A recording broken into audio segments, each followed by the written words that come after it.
You know, there are people in the community that think NXT is the best weekly show that fills our wrestling weeks. No, man. NXT is not the best weekly show. It may be number 2 by default because both Dynamite and SmackDown largely are awful. But Monday Night Raw is the best show that we get all week. Case in point tonight, man. We got stories. We got promos. We got build. We got some great wrestling. We got chaos. Destruction. Even got a great women's match out of it, man. Oh, my goodness. And we got Bad Blood, which I've been telling you guys, it's going to be an all-timer from Atlanta, Georgia, man. October 5th, I'll be here, man, and I will have everything you guys need for the great show that will be on October 5th. We're going to talk about Monday Night Raw tonight, man. We're going to my mother's basement because I feel like drinking indoors, man, by the fireplace tonight with a nice glass of whiskey on the rocks. Do you mind? Tonight we're sponsored by DraftKings. You guys know the deal with DraftKings. Check the pinned comment in the live stream chat. And I'm going to the venue. I'll meet you guys over there when I walk through the door. I want to know on this Monday night, what the fuck are you guys drinking? I'll see you over there.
Why has Triple H been so successful?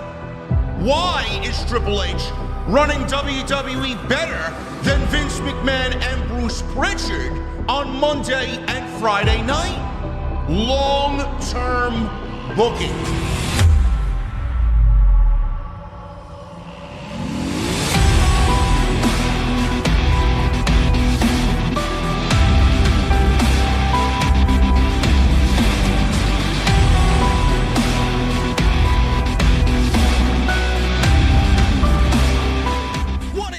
Guys, thank you so very much for joining me right here on Off the Script. This is your Monday Night Raw post show for September 16th, 2024. I am your host, JD from New York. As always, coming to you live from the OTS venue inside my mother's basement. Thank you guys so very much for joining me on your Monday evenings, wherever you may be. I got all my my iTunes and Spotify listeners. Oh, JD, what is your mother's basement, bro? Don't tell me the rumors are true, man.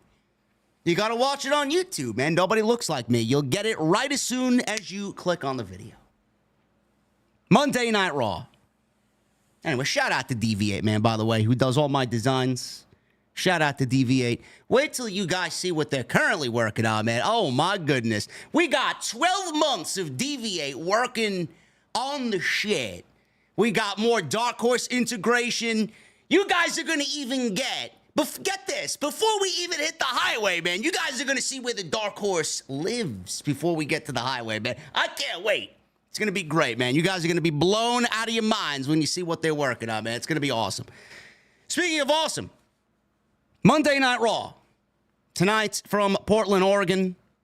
I thought tonight was a very good show by WWE standards as we continue to build towards Bad Blood and the great show that Bad Blood is turning out to be. Oh, my goodness, man. I mean, WWE's got so many moving parts right now that they currently sit at 7 matches, I believe, for Bad Blood. 6 or 7, I think. I think 6 is the rumor that they will go with, but they could easily fit 7, 8, 9 matches if they wanted to, man. And listen, I'd sit there and watch a 4-hour show if the stories called for it. That's how great this build has been for Bad Blood, man. I'm very excited about October 5th. I can't wait to share in that with you guys. By the way, 6 p.m. bell time is what I'm hearing for Bad Blood. So do not forget. You heard it here, and don't tell anybody I didn't tell you. But Monday Night Raw tonight, man. CM Punk, he's back on the show. He missed the show last week in Calgary, Alberta, Canada, with Bret the Hitman Hart there. He showed up tonight, and he cut a very direct and very blunt promo to Drew McIntyre after the announcement made by Adam Pearce last week about Hell in a Cell being the final destination for Punk and McIntyre. It all ends in Atlanta inside Hell in a Cell. Punk will go into Hell in a Cell after hearing advice from his sister and from his wife, and I'm sure Larry said something to him, not to go inside Hell in a Cell, not to do this. Punk says he has to do it. Punk says he will die inside Hell in a Cell. I will give you guys my opinion on the promo. I thought it was great. We'll get into what he actually said, break it down, and what I believe the match should be for WWE. This cannot be your walk in the park, Vince McMahon, Hell in a Cell. This is the return of a classic, the first of its kind in the completely run Triple H administration. We're going to need the old cell back. We're going to need some blood. We're going to need some color. We're going to need some violence. We're going to need 2 guys who are absolutely at each other's throats for the last 10 months to go in there and really give us hell in the cell. I don't know how else you guys want me to put it. I'm not saying that they have to inject themselves with fucking needles. I'm not sitting here telling you that they have to slam each other on cinder blocks. But I will give you guys a clear presentation, or I would go back and kind of relive what Punk did in a certain segment during his AEW run. The one thing I want to see him do inside Hell in a Cell is what he did in this particular match in AEW. And we'll go over that and why I think WWE needs to kind of dip into the violence pool just a little bit for this match on October 5th. And oh my goodness.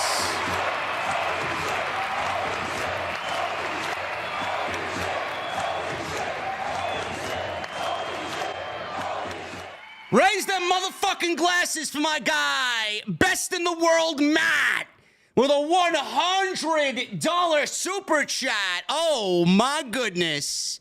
Finally pulled the trigger and joined the best wrestling community on YouTube. This one is for all of you, and the drinks are on me tonight. Let's fucking go. OTS for life.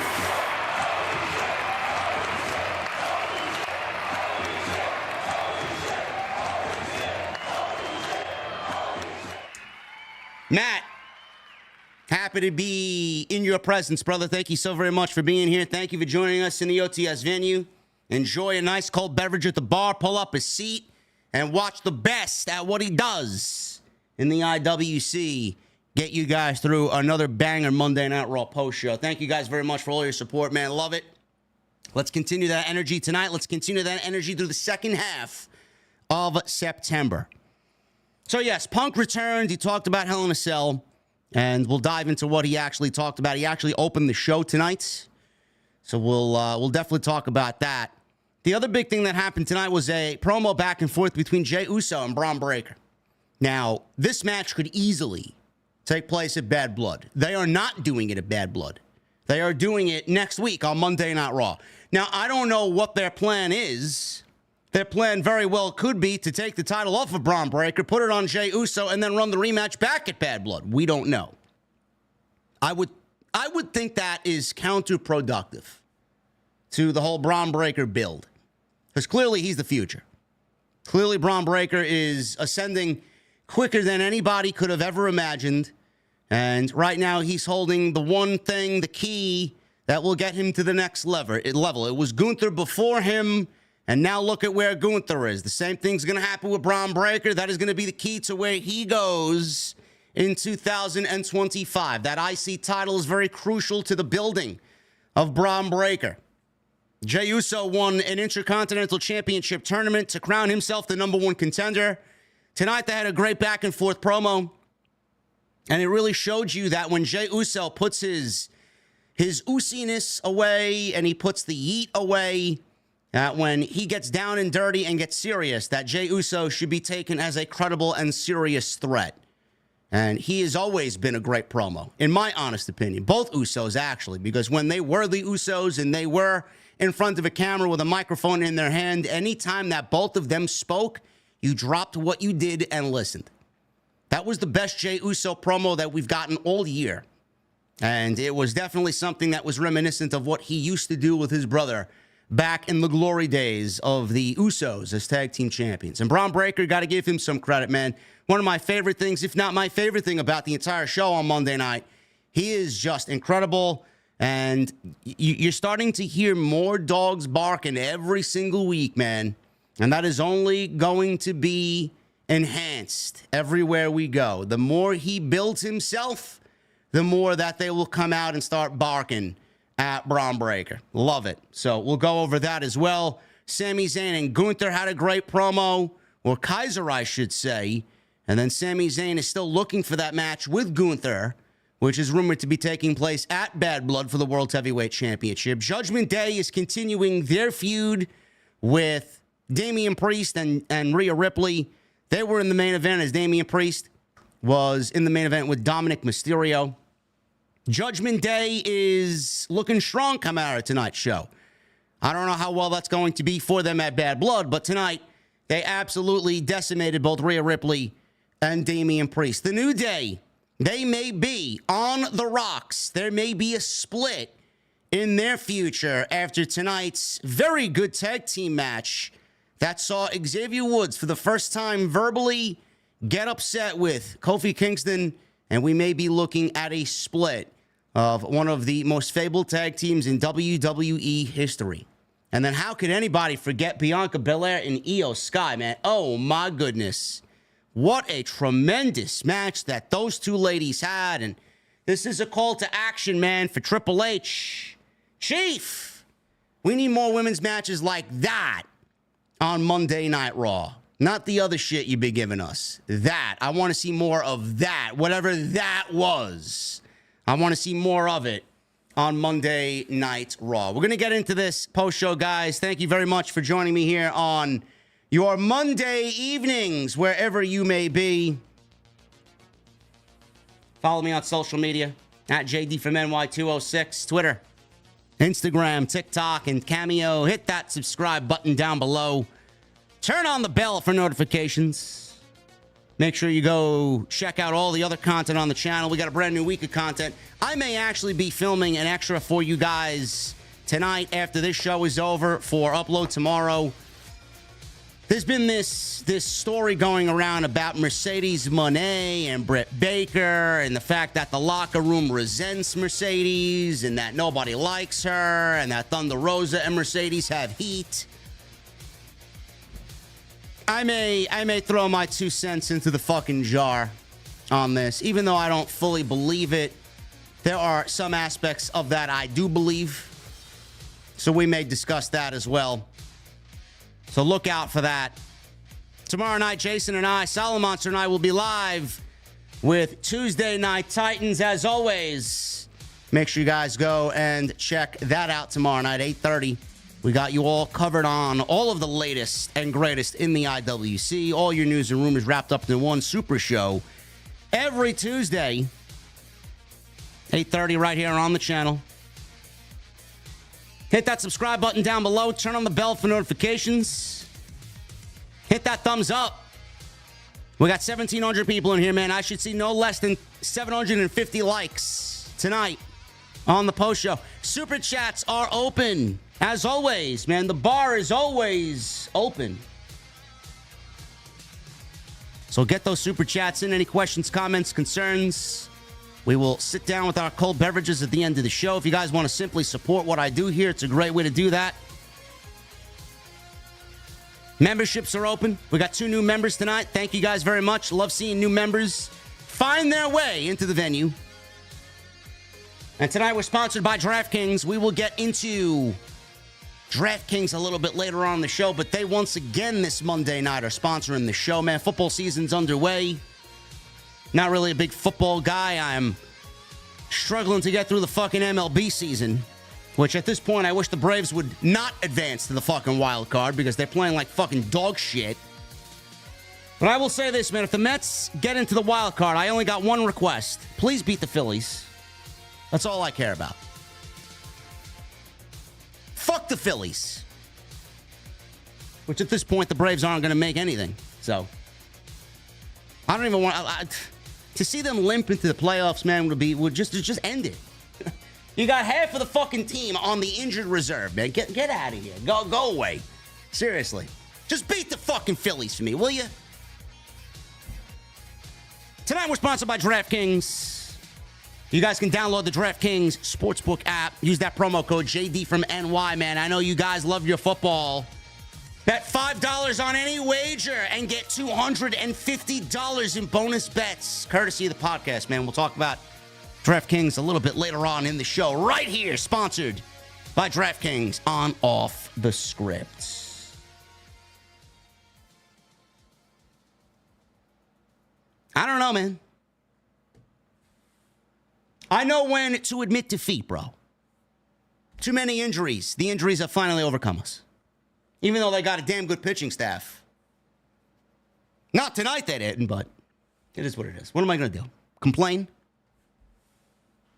I do enough complaining on this show about what we watch every week.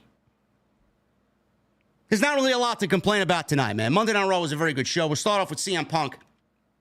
CM Punk was shown getting out of his rental, and he walks into the venue. One clear, continuous shot.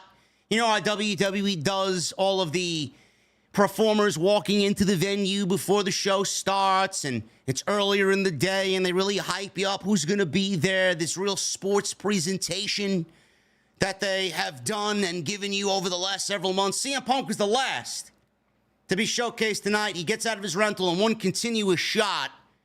He walks right into the building. He walks through Gorilla. He walks through the curtain. And he walks out to the ring with Cult of Personality playing. The one thing I would say, man, he gets out of his car and leaves the door open and the keys in the ignition. Does he have a VIP spot? Does he have a concierge or a valet come and take his car away? I mean, just close the fucking door, bro. Imagine me getting out of my dark horse, man, just leaving the door open as I enter the venue. Not really a good look, bro. I don't trust anybody. Punk made his way out to the venue, or he's not in the venue. He's in not this venue anyway. He's in that venue. He's out to the ring. Punk was handed a microphone, and they zoom in on Punk. He was very serious tonight. Very serious with CM Punk. He said very softly. He wasn't angry. He wasn't yelling. He wasn't over the top. He wasn't boisterous. I'm at a point in my career where people know me. And how many matches do I have left is the question. How many matches do I have left in these old bones, he says. Depending on how you feel about me, the answer is either wildly disappointing or it makes you tremendously happy, because the answer is way more than you think. He says, when he made it clear he didn't come back to WWE to make friends, he didn't intend to make a mortal enemy. He said the only way to solve his issue with Drew is inside hell in a cell. He said maybe Drew was a little naive for thinking it was over after the Four Corners match, or the strap match where he touched all four corners. He says he was a little naive to think it was over after that, since Drew attacked him in Chicago months ago and tried to drag his wife and dog into this mess. He said it probably should have stopped the second time Drew sent him to the hospital 2 weeks ago. But I'm just too damn stubborn. He said Drew's mistake in all of this is not getting the job done. He said people can ask him how many Hell in a Cell matches does he have left in him, and the honest answer is 0. He says his little sister and wife asked him not to do this. His voice then quivers and said, maybe the angel on his shoulder begged him not to do it. So armed with all of this information, please allow me to tell you exactly why I am going to do this. So the last time he was in Portland, he told Drew that if he pushes him hard enough, he can become the devil himself. He said the only way this ends is inside hell in a cell. He looked into the camera and he promised he was going to make him bleed. I promise you are going to have to kill me, because I'm prepared to die. I am prepared for this heart to stop beating. I am prepared for all of this to be over with. I've had a great career. If this is the end, so be it. He says he's prepared for this to be the end of Punk. And if Drew is prepared for it to be the end of Drew, then I will see you in hell. I like the fact that CM Punk looked directly into the camera and said 2 things specifically here. 1, he's going to make Drew McIntyre bleed. There needs to be blood. There needs to be bloodshed in this match. Secondly, I like the fact that he looked into the camera and said, I am prepared to die to end this once and for all. It's either you or me walking out of this thing alive. Kind of sums up the entire feud and puts a nice nightcap on it, I would say. WWE's had a problem of translating the violence that truly is Hell in the Cell. They've had a very difficult problem doing that. The last time we saw Hell in a Cell, I believe, was Cody and Seth Rollins, if I'm not mistaken. The last 2 that we saw was Cody and Rollins, and that one was when Cody tore his pec. Obviously, the visual that will haunt everybody for the end of Kingdom Come. And then Balor and Copeland, or Edge, at WrestleMania. Those were the last 2. The last one before those 2, I believe, was Copeland, Edge, and Seth Rollins in Saudi Arabia, which I thought was a tremendous Hell in a Cell. I thought that match was great. Finn and Edge. The last 2, yes. The last one was Finn and Edge, but the last 2 were Cody and Rollins, and then Finn and Edge. Great. There needs to be a new take in the Paul Levesque era about what Hell in the Cell truly is. For so long, we've been given matches, feuds, inside Hell in the Cell that don't really belong inside Hell in the Cell. They did it to basically sell a gimmick because it was Halloween. It was October, and Hell and Halloween. It all kind of correlates into one another. Vince didn't give a shit about the gimmick. He didn't give a shit enough to build a story and a feud that culminates in that type of match. We're in a new era where this type of match will be the blow-off of a 10-month-long feud. We're in an era that we are getting a Hell in a Cell match the way that it's supposed to be done, hopefully. We're in an era that is going to make the Hell in a Cell once again the most dangerous structure that WWE has ever created. There needs to be violence inside Hell in the Cell. What that means, I don't know. I don't know. This is the WWE after all. At the end of the day, they got to follow their PG guidelines. We're not going to see fucking needles. We're not going to see cinder blocks. We're not going to see fucking one guy pouring blood of the other into each other's mouth. No, none of that shit's going to happen. WWE needs to take this to the very fucking 1 yard line that they can in the PG era for whatever PG guidelines allow. Blood, weaponry, violence. Shit, I hope someone goes off the fucking cell at some point in the match. I'm not talking Mick Foley being fucking tossed off the cell like he was with The Undertaker in Pittsburgh. But I'm thinking more along the lines of HBK and the way that he fell off in 1997 when The Undertaker knocked him off the cell. He was hanging on to the side of the cell and he goes and falls through the announce table. An innocent enough bump. I do believe Drew McIntyre actually took that bump as well all those years ago when he was inside Hell in the Cell. I believe so. I forgot who he was in the Hell in a Cell match with, but I remember him taking that bump off the side of the cage, or someone at least in that match taking that bump off the side of the cage if it wasn't Drew McIntyre. Plus, we all know that CM Punk is a big Bret Hart guy, big Bret Shawn guy, and he's not afraid to dip into the bag of tricks that some of the old school matches kind of gave us. We saw that with the Drew McIntyre CM Punk match at SummerSlam, where it was a direct throwback, homage to the Bret Undertaker match in New Jersey at SummerSlam in '97. So this wouldn't be the first time that CM Punk dips into the 1997 throwback machine. I'd love to see it. It was Randy. It was Randy Orton. I believe he did take that bump for sure. That's what we need to see.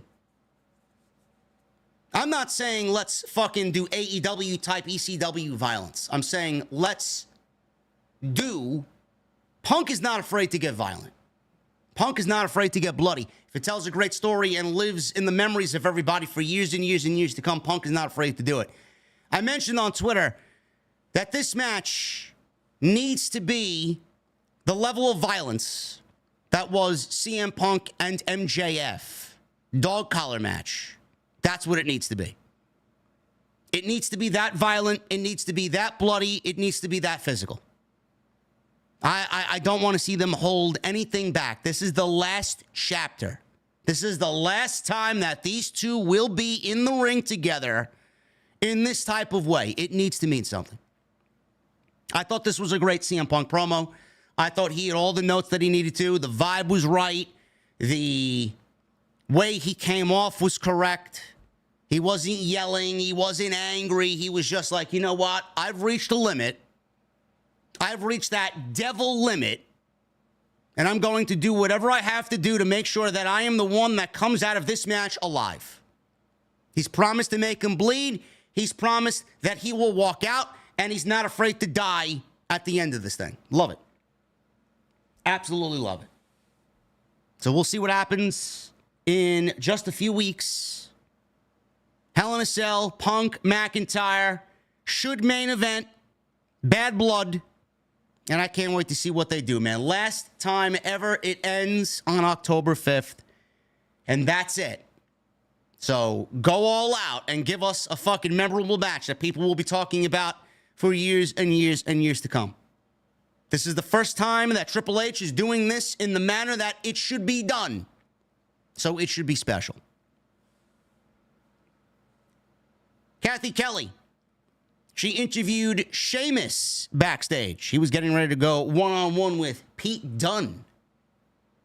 He said that he taught Dunn too well. He says he took away his dream to become a Grand Slam champion. He says he doesn't like to be called Butch. said tonight, Dunn becomes my Butch. I guess that was supposed to be funny. I get what he was going for, though. Sheamus turned, he headed through the tunnel, and he comes to the ring. Sheamus and Pete Dunne, last time they were in the ring, they had a very good banger to open Monday night. And like I said, Monday Night Raw has been very good with opening their show with great pro wrestling, man. They're not afraid to shy away from great pro wrestling to open the show. And this was no different. Now, their last match was a lot better, but this match, I don't even think this is the last match that we'll see between these two guys. I'm kind of getting the vibe that this is going to end in some type of stipulation match. But Pete Dunne and Sheamus, another great match between these two. Love the way these two guys work together. Dunne tried stomping on Sheamus' hand before Sheamus started coming back, and he gave Dunne an Alabama slam. We go to a commercial break. Sheamus tried for an avalanche white noise, but Pete Dunne countered with a sit-out powerbomb for 2. Crowd in Portland started to chant Butch at Pete Dunne, which only angered him as he starts hammering away on Sheamus. Sheamus called him a bitch and came back with a power slam, a big diving knee drop. He goes for cover. He gets a 2 count. Sheamus tried for a razor's edge. Dunne slid down Sheamus' back and escaped. He went up top. Sheamus brought him down with a middle rope power slam for a very close near fall. Sheamus followed with 16 beats right across the chest. Dunne grabbed the shillelagh, but Sheamus nailed a knee strike, and he stopped that attack. Sheamus saw the shillelagh and was tempted to use it, but the referee took it away. So the referee, like a geek, turned his back to both competitors, and as the referee had his back turned, he put the shillelagh away on the opposite side of the ring. Dunne grabbed a cricket bat and hit Sheamus in the arm. Now, this looked a little weird. This looked a little off to me. He hit Sheamus in the arm with it. Spot didn't really look all that good. I'm not sure if it went as planned, but Dunne got back in the ring. He delivered a big running boot, and that was enough for Pete Dunne to get the victory over Sheamus. 1, 2, 3, and he gets the win tonight over Sheamus. Now, I don't know what happened with the cricket bat spot. I don't know what happened. It looked like Pete Dunne was supposed to level him right across the fucking head with it, or at least across the chest. I don't know what happened. Did he grab it wrong and use it wrong? Was it too heavy for him? It looked like he fumbled it a little bit, and he got Sheamus in the arm, like right here on the arm, on the forearm.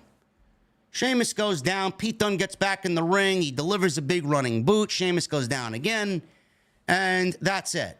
It did look a little clunky. But regardless, I thought this was a very good match, and Sheamus obviously loses here due to some more shenanigans by Pete Dunne. I don't think that this is the end of this. I do think that we're going to get some sort of stipulation match, whether it's going to be a barroom brawl type match like Sheamus did with Jeff Hardy. Remember that during the pandemic era? I remember it because it was fucking terrible television. Remember they had Jeff Hardy piss into a fucking cup because of his alcohol problems? Yeah, that's a great time, man. And they ended that feud with a barroom brawl. I thought that was great. And it fit the vibe because obviously they couldn't really do much of anything during the empty era of the PC. But I feel like we're going to get something like that. Or, you know, WWE does those barroom brawls for Sheamus, and they set up the beer kegs around ringside, and they set up all the bar utensils, and they kind of make it a big deal around ringside. I could see them doing something like that. It's not over yet.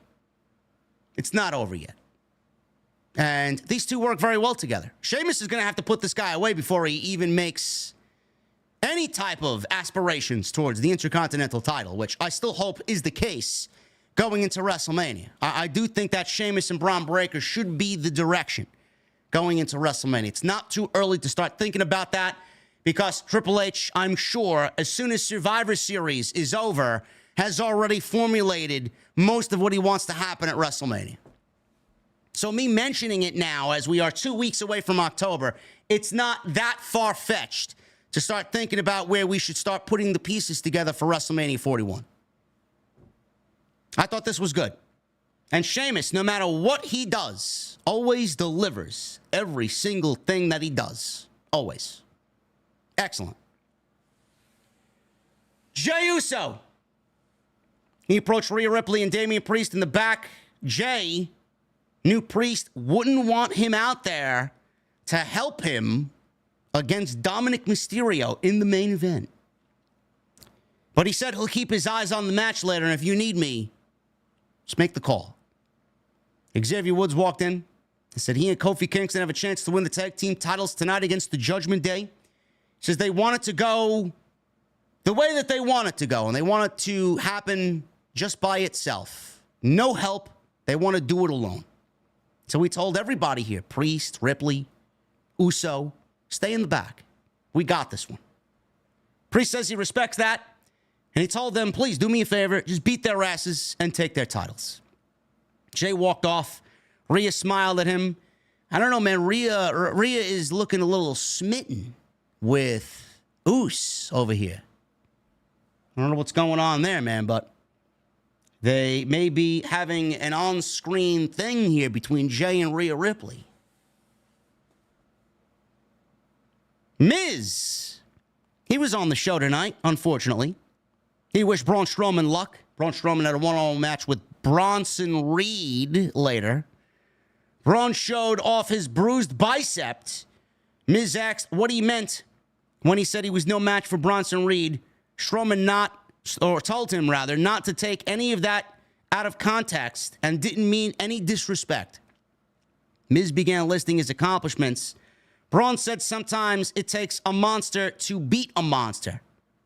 Miz says he understood, but he seemed kind of upset still, even so, at the comment that Braun Strowman made. Kind of feels like to me, I don't know if you guys feel this same way, man. I don't know where R-Truth is, so I'm happy that we are definitely moving past the Miz and R-Truth tag team, which I thought was fucking terrible. Outside of their title win at WrestleMania, I didn't really give a shit about it at all. But the Miz, I don't know what they're doing with him. It seems to be like the Miz may be going back to his old school heel roots, and they may be hitting the reset button on the Miz. I don't know. I don't really cares. Well, I don't really care, but I don't really get who cares to see the Miz in any type of role on this show. Honestly, I say the same thing about some people in AEW. The company has kind of moved past them, and there's really no role for some of the key players in AEW that you see that aren't being used every single week, hardly ever. I feel that same way about The Miz. I feel like The Miz, I know he doesn't want to slow it down. I know he's not anywhere close to retiring, but it may be time to scale him back and maybe make him a manager or maybe kind of transition him to a commentary role. I could see him doing very well at that. An analyst. There's nothing for this guy to do on the show. Nothing. There's nothing I would care to see from The Miz. He's done it all. And anything that we do is only going to harbor same old shit type feelings. He's not that very good in the ring. He's got one of the worst offensive movesets in all of pro wrestling. He's a very good heel when he wants to be. But I feel like we've seen so much of him. And he's done everything to a point where if they go and do something with him again, it's only going to be a rehash of what was been done or what has been done previously with him. I don't know. Maybe you guys don't feel that way, but I certainly do. Natalya. She's out there with Zelina Vega and Lyra Valkyria. We got no birds, man. We're inside. If I hear birds inside the fucking venue, man, we're inside. Then we got a fucking problem. You imagine? Natalya versus Zoe Stark. With Shayna Baszler and Sonya Deville. Pure insomnia Collective. What? Pure garbage collect. You like that better? Garbage collection. Okay. Sorry. Whatever you guys want to go by, I don't care. What did I do when I saw this match on my television? Well, I got up and made myself a cup of coffee.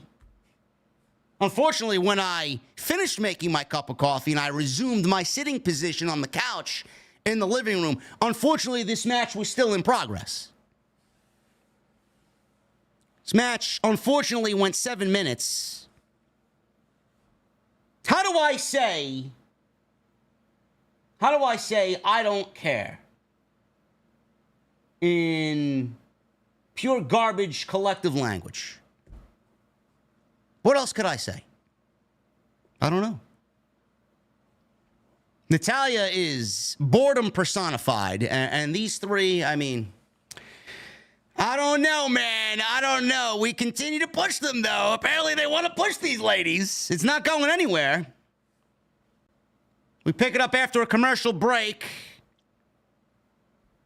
During the commercial break, I don't even know what happened, man. I got up, like I said, I made myself a cup of coffee. I come back, the fucking match is still in progress. So after the commercial break, Natalya blocked a springboard dropkick and hit a German suplex on Zoe. I will say this. Zoe's got a nice-looking springboard missile dropkick. I will say that. Zoe blocked the clothesline, hits a thrust kick, goes for a cover. She gets a 2 count. Natalya countered the Z360, and Zoe countered a sharpshooter. They traded cradles until Natalya finally won with a schoolboy roll-up for a 1, 2, 3. Great. Where does this go? Who cares about what's going on here? I mean, every single week they ask for us to care. And we get the same reaction every fucking week. Hand me a pillow and put me to sleep for 7 minutes. Boom. Goodbye. Now I could resume the rest of the show. And I got a nice little cat nap out of it. Nobody cares. God forbid this is leading to a fucking War Games match, man. I'd lose my shit. Honestly. There is no women's feud in the company worth a War Games match. I'm sorry. Don't even think about it. Hopefully they are on the same page. Kathy Kelly, she interviewed Rhea Ripley backstage and asked her how her knee was doing. Finn Balor interrupted and says he's been meaning to catch up with her for a while. He says he feels like she is just as bad as Priest. He said she acted like she cared about the family, but all she cared about is herself. He said she and Priest are the reason for all the issues with the Judgment Day. Ripley said she won't let him rewrite history because of his ego problems.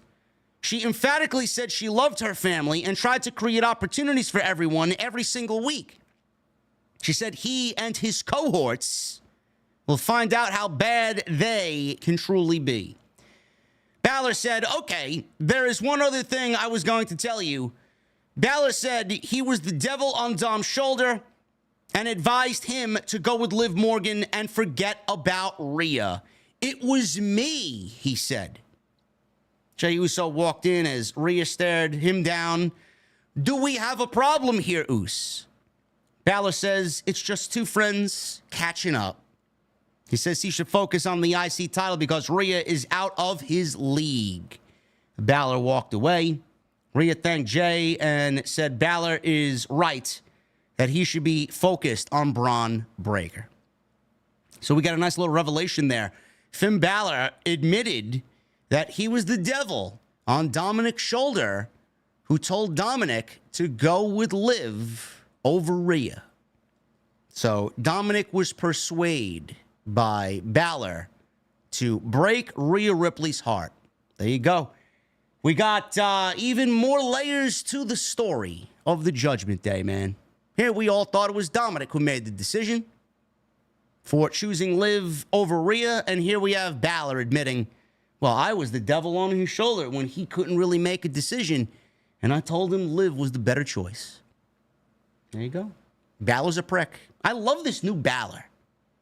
I love the way Balor operates, man. When he's in this type of mode and this type of vibe that Balor's got going on, I love it.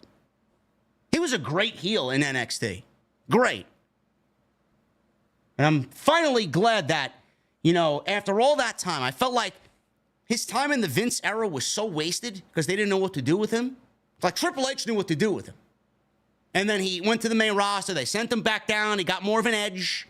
He came back, and then they were just doing... Basically, Vince was doing with him what he did the first time, which fucked him up. And now he's back.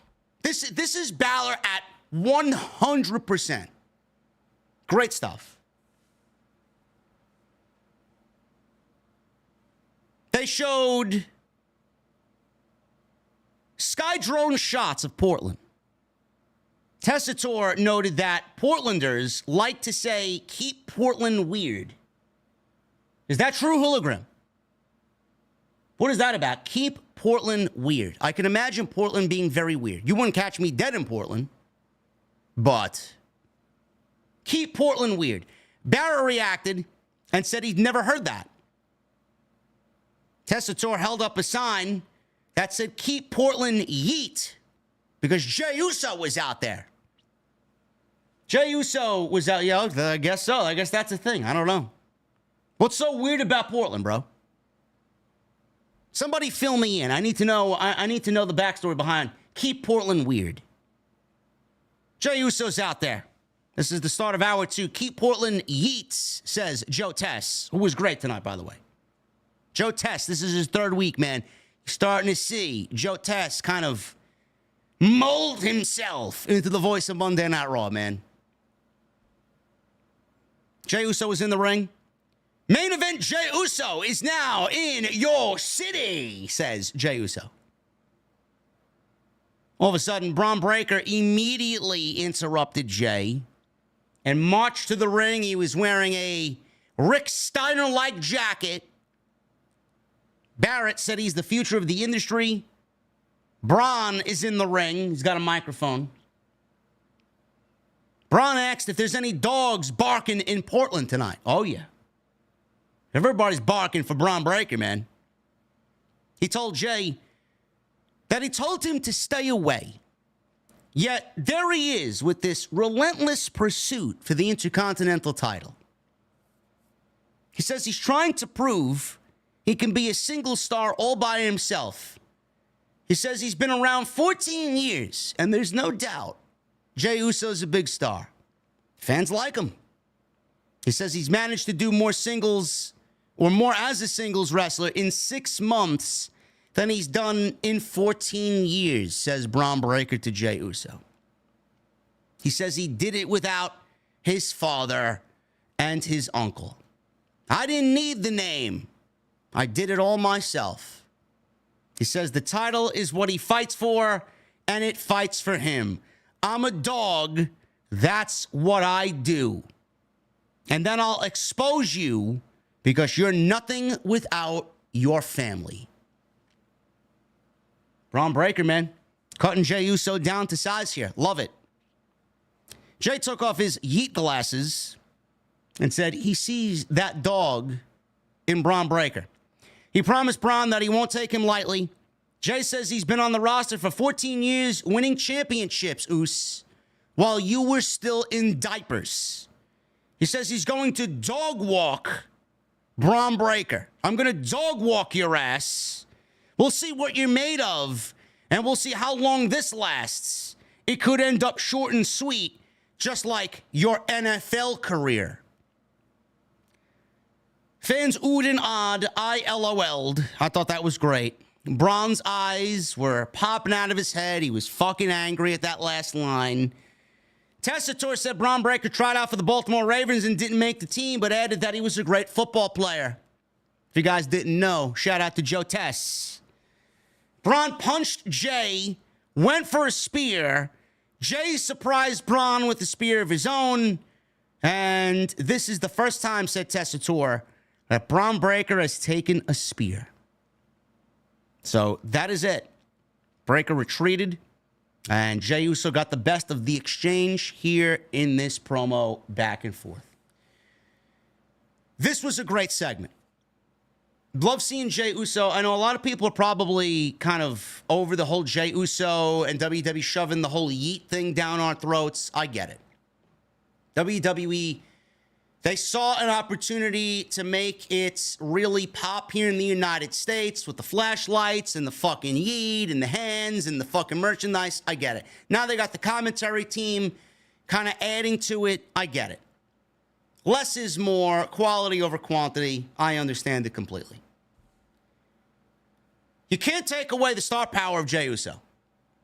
There are people that I know that look at me who know Jey Uso and know the product somewhat. Even some of my friends that I talk to about pro wrestling on a semi-regular basis have said this, along with the casual people that I know that watch this and know what's going on. Why is he so popular and why hasn't he won a singles championship? That's all I hear about Jey Uso. Why is he without a singles championship if he is this popular? He is without a doubt the most over babyface on Monday Night Raw. He is absolutely one of the hottest babyfaces in the entire company.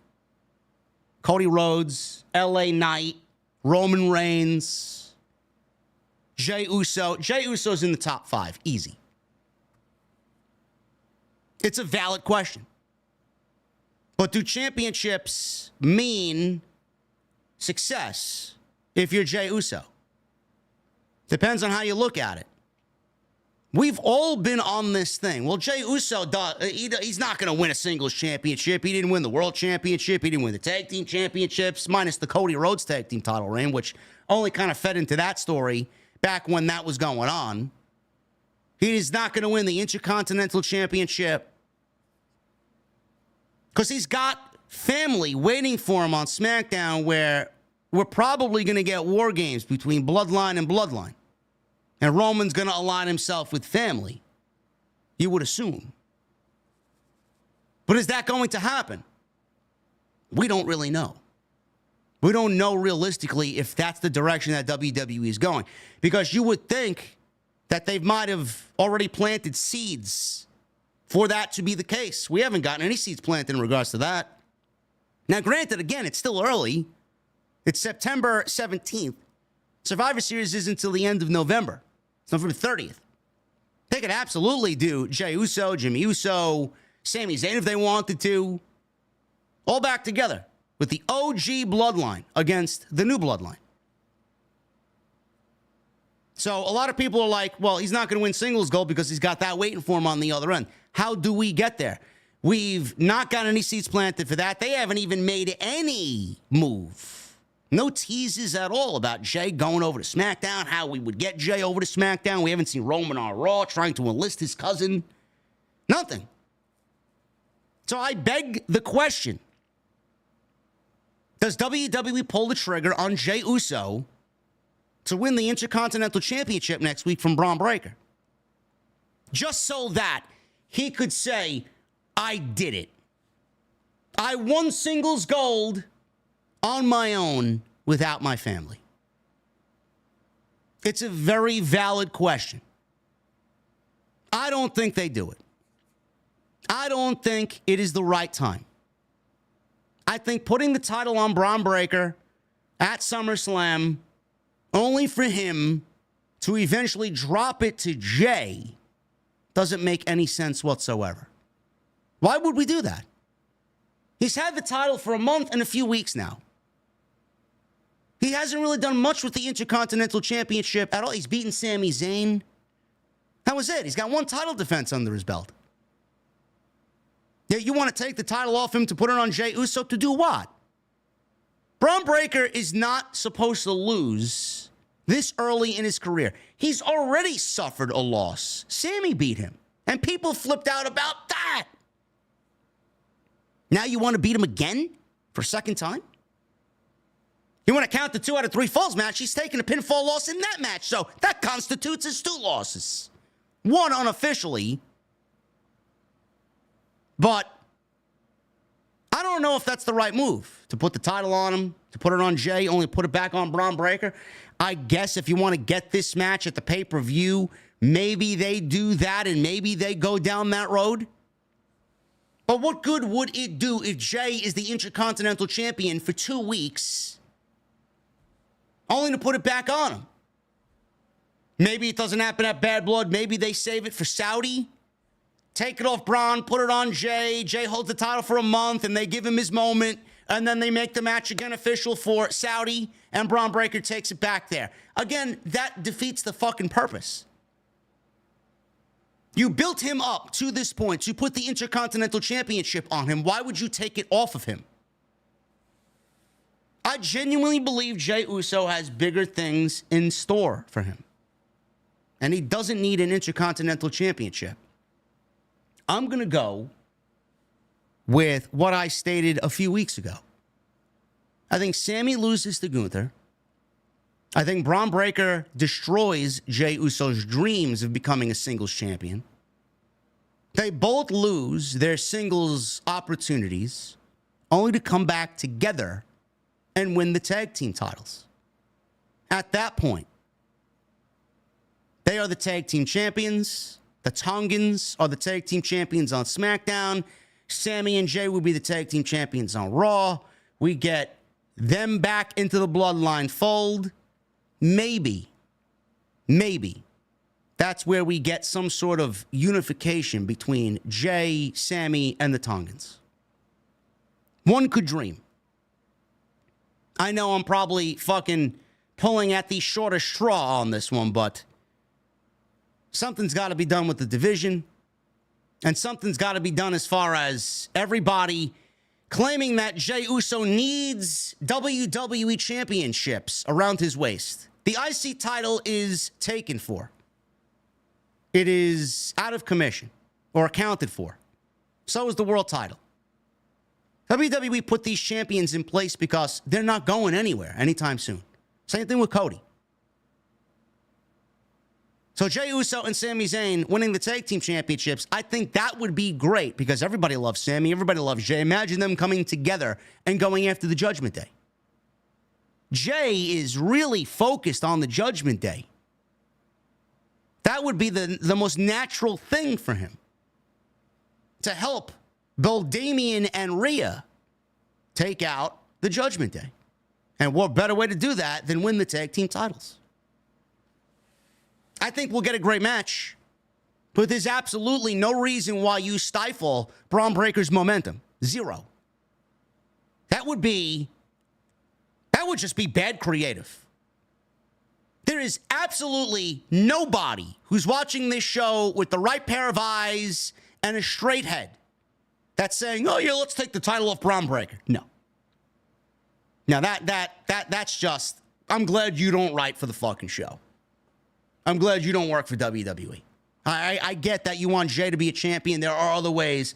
And WWE's planted those seeds that it could eventually happen outside of a singles capacity. I think him winning the tag team titles with Sami Zayn is the play. Taking the title off Bron Breakker is certainly not the play. Bianca Belair and Jade Cargill were backstage. Io Sky walked in and ranted about Kairi Sane having an eye injury. You coward, she said. Belair said she did challenge anyone. Rather, she was booked to face Kairi. She said, step up. Belair suggested Io take Kairi's place, and Io accepted. So we got Io versus Bianca Belair on Monday Night Raw. Those two have a nice little history. Love it. Jade Cargill was in the news this week. Not for any particular bad reason, but she actually was quoted saying that WWE travel is very brutal compared to AEW. I was so used to working 1 day a week, maybe 2 days a week, and now the travel is difficult. She did an interview with The Ringer, and Jade Cargill was asked the differences between working for AEW and WWE.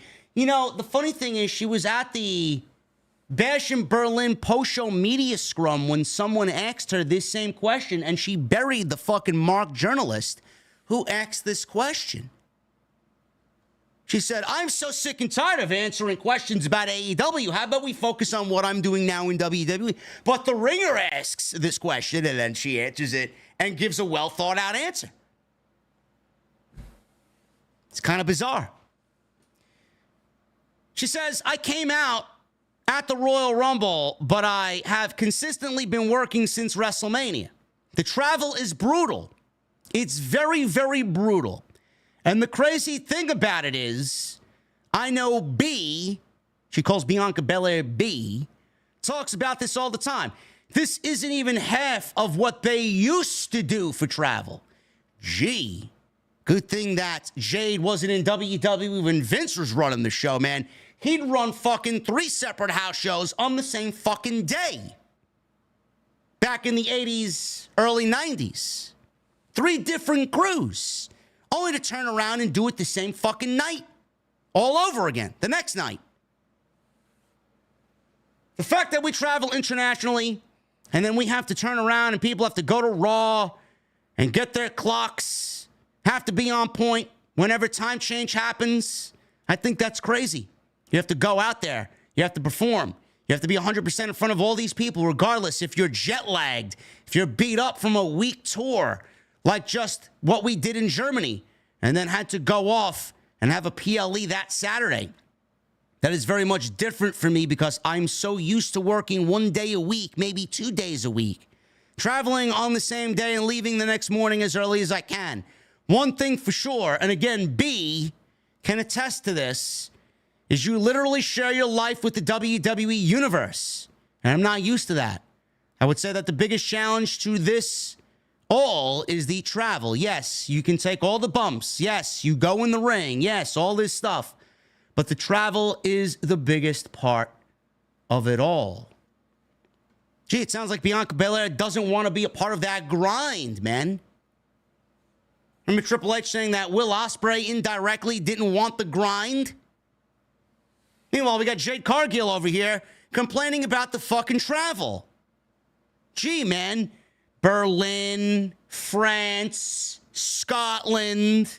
Where are you going next year? Australia was this year. Gee, I wonder where they're going next year. They'll probably book Italy. They'll probably do Europe again in Wembley next year. Who's got it better than the WWE superstars? This is also a year where they're cutting down more live events next year. 250 this year to 200 next year. Jade came in at the right time. They were doing 300, 350, 400 days shows in the year. There's not 400 days in the year, but 400 shows a year. Sometimes double, triple. In one night. I don't know. Maybe Jade should have went to NXT where she could show up on a Tuesday and go home the same night. God knows she needs it. I just found that to be funny how she compared AEW and WWE. Oh, I used to work 1 day a week. Sure. Tony Khan doesn't have house shows. He pays you an exorbitant amount of money to do nothing. In WWE, you actually have to work. I'm sorry. This is the lifestyle. You want to make it in the big leagues? You want to play for the fucking A team? Then you got to show up to work, man. You knew what you were signing up for. There's no room to fucking complain now.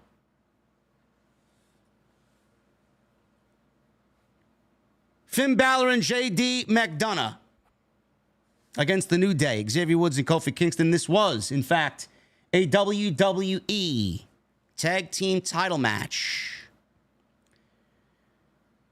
Joe Tessitore said the New Day haven't held the Tag Team titles in WWE for over, 3 years, he said? Clip aired of Balor and Rey Mysterio from last week's Raw. And we get this match. And WrestleVotes put out a tweet that it would be a big night for Xavier Woods. I don't know what that meant. I knew it didn't mean them winning the tag team titles because the New Day's not going to win the tag team titles. But I did take it as a meaning of, all right, well, maybe we start to see the fucking split that's been rumored about the New Day. New Day, they wore gear, but it wasn't matching. Kofi Kingston had green on, and Xavier Woods had black and white. I don't know if that means anything at all, but could mean that Xavier's moving to the dark side, wearing the dark black and white gear, and Kofi is in the New Day colors. I don't know. We'll see. New Day were in control. They went to a commercial break literally a minute into the match. Judgment Day, after the break, were in control. Kingston hit Balor with an SOS, and Woods made the hot tag to run wild on JD McNuggets with a side of sweet and sour sauce.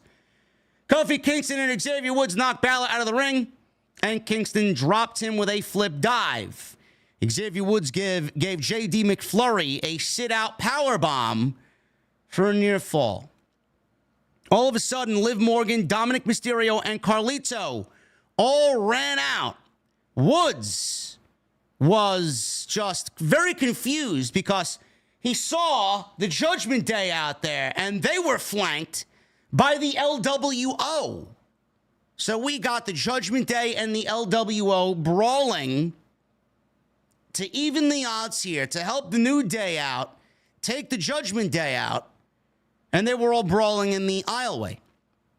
So as they brawled, JD McFish used the distraction to apply a cradle, but Woods kicked out and super kicked McNuggets. Kingston wiped out the Judgment Day with a huge trust fall. He fell on top of the Judgment Day and the LWO. Woods, at this same time, hits JD McCafe with a springboard elbow drop and made the cover. He had the match won, but where was the referee? The referee was taking care of all of the Judgment Day. He was taking care of all of the LWO.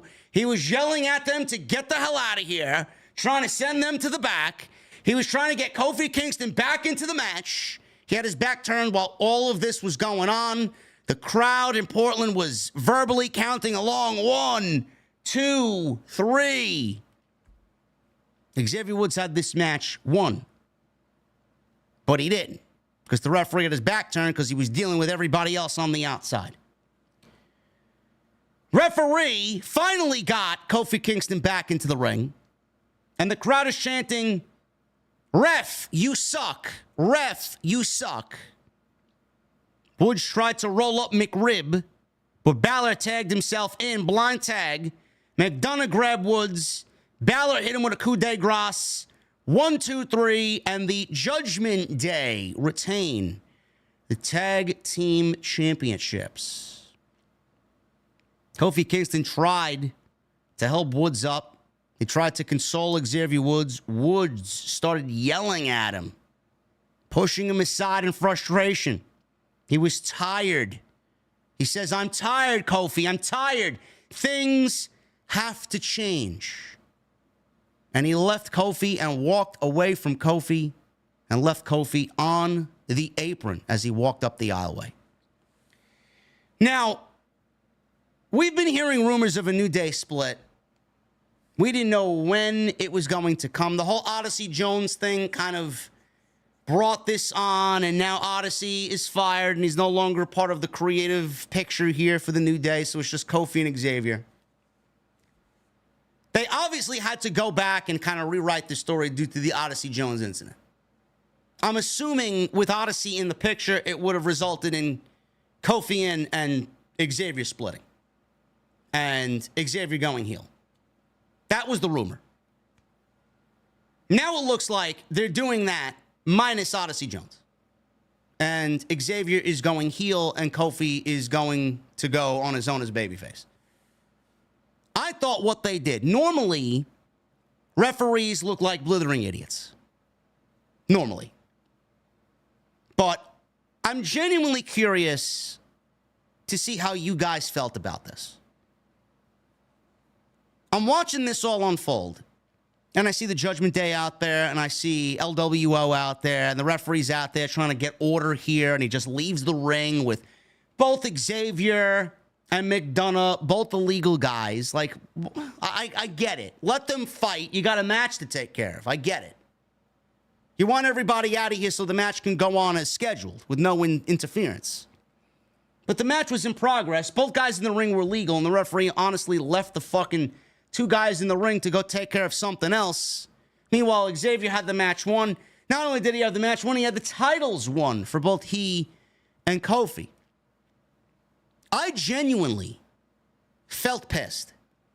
Not that I want the New Day to win the tag team titles, because I don't think anybody wants that again. We've been there, done that.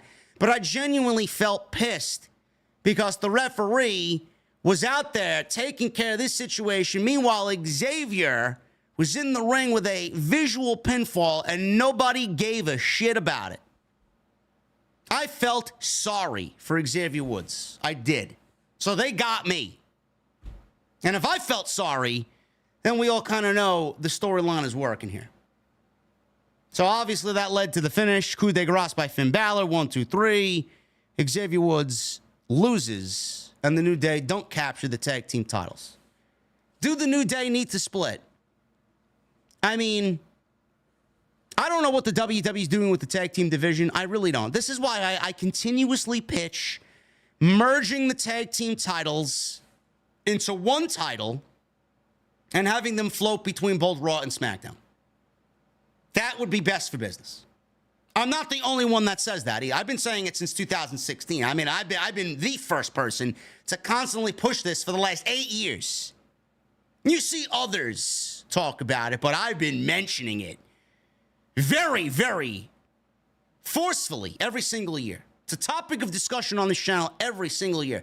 Let's fix the tag team division. Let's merge these titles. We do not need two divisions. You cannot call a team of, or a division rather, of 3 teams, 4 teams, a division. Doesn't work that way. If they break up the New Day, they're breaking up a really solid tag team. This is why I feel like it's probably best if we start fixing the division the way that it needs to be fixed. One set of titles floating between both shows. Why do the women's tag team titles? Why do Jade and Bianca show up on Raw when they are SmackDown tag team, or they are a SmackDown, team? They are 2 roster members from SmackDown. They're SmackDown wrestlers. So why can't that be the same thing for the men? I don't get it. Why do we have 2 separate rules for 2 separate tag team titles? It's stupid. If they fixed the division and fixed it the way that it needs, it would be a lot better off. So when you start splitting up a Giovanni Vinci and Ludwig Kaiser, and you start splitting up a Grayson Waller and an Austin Theory, and you start splitting up an Xavier Woods and Kofi Kingston, it doesn't look that bad. It doesn't. That's where I think they should go. Do I think the New Day need to split? Maybe for the time being? Sure. I don't know what the plan is, how long the split's going to be. Kofi's gotten his singles run. Big E's gotten his singles run. You know who's never got a singles run? Xavier Woods. Xavier Woods has never had a run at a singles championship in WWE that he can call his own. We all celebrated Big E winning the WWE title. We all celebrated Kofi Mania. You know who's never had any of those? Xavier Woods has never had an Xavier Mania. Or Xavier's never won the Intercontinental Championship. He's always made aspirations to win King of the Ring. Maybe this is the opportunity for him to do that. But why are we doing this now? Will it last? Is it something that's going to last? I don't know. I don't know what they're doing. How does this end? What does this result in? Does this result in Xavier beating Kofi? Do we get a one-on-one match between Xavier and Kofi? Are they each other's WrestleMania match? I don't know. Does Xavier go on a singles excursion only to lose? Does he go on a singles run and realize he needs Kofi more than he realizes? I don't know. Does this lead to Big E and his return on TV? Not in a wrestling capacity. Does Big E make his way back to television to mold the New Day back together, to be with the New Day on television and be that inspiration that we know Big E is for the New Day as we get the New Day new again? I don't know. But I'll tell you this, in the early short term, I think it's necessary. The New Day isn't doing much of anything, and this is the most interesting the New Day's been all year. Honestly. So this leads to a singles run for Xavier and a singles run for Kofi, at least for the next 6 months, 6 to 9 months. I'm on board. But you can't take a team like the New Day out of the division and still operate this division the same way you've been operating it since WrestleMania. You can't do that. You need something of a fix for this division. Whether that means Jey and Sami win the titles, we get a unification with the Tongans, something needs to be fixed in the tag team division. I have waited 8 years, and I've expressed myself over and over and over again about how to fix an obviously broken division. And if they want to continuously break up teams, then we cannot operate with a world set of tag team titles and a set of WWE tag team titles. We can't do it. Something's got to be done. Something's got to change.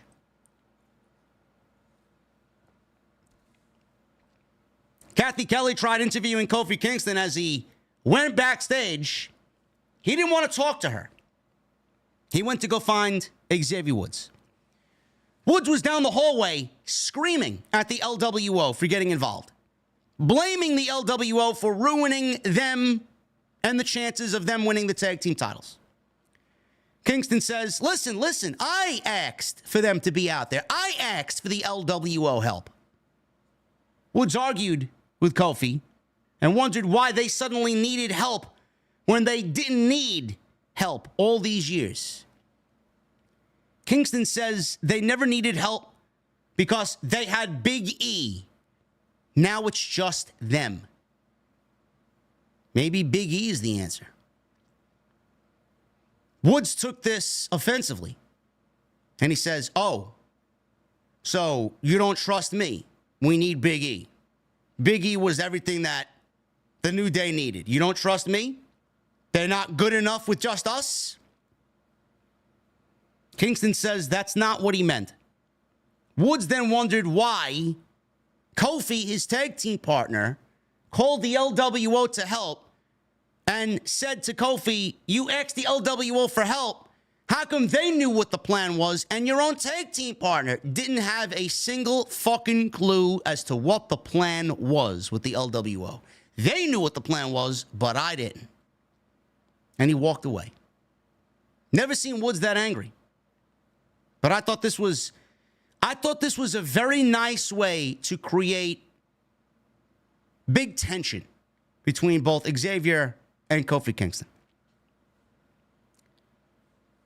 Rey Mysterio and Dominik, they were shown at UFC 306 at the Sphere over the weekend.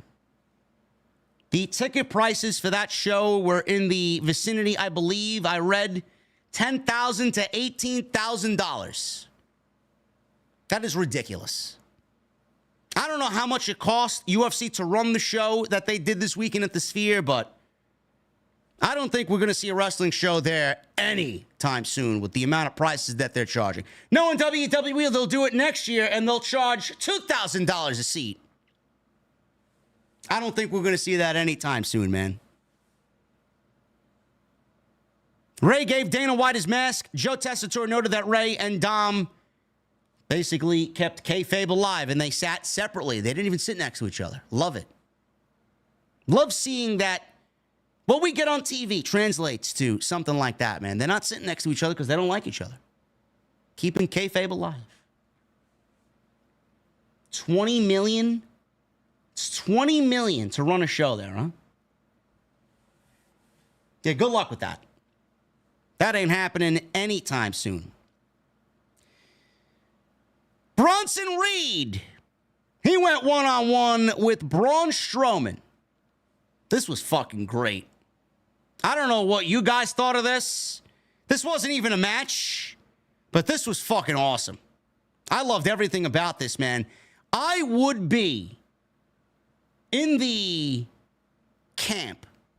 If WWE wanted to run more than 6 matches at Bad Blood, I would absolutely throw Bronson Reed and Braun Strowman on the Bad Blood card. I would. I'd throw Jey Uso and Bron Breakker on the Bad Blood card. I'd throw Bronson Reed and Braun Strowman on the Bad Blood card. I would. I don't know how you go about doing this match on Raw and not at the pay-per-view. Just give them the foundation, give them the fucking blueprint, or the canvas, rather, to go out there and paint a beautiful picture, man. Destruction and carnage at Bad Blood. I think people will eat it up. This was great. So, this wasn't even a match. I mean, it was supposed to be a match, but, I mean, the bell never rang. So, Strowman entered the ring, and all of a sudden, before the bell rang, Reed charged at him. Strowman moved. Reed went into the corner, and he comes back. He hits the corner so fucking hard, he pulls the top turnbuckle off of its hinges, and we have no top rope. That's how hard he hit the turnbuckle. So WWE went with the typical big man spot. So I'm glad that they didn't slam each other and the ring collapsed or something cheesy.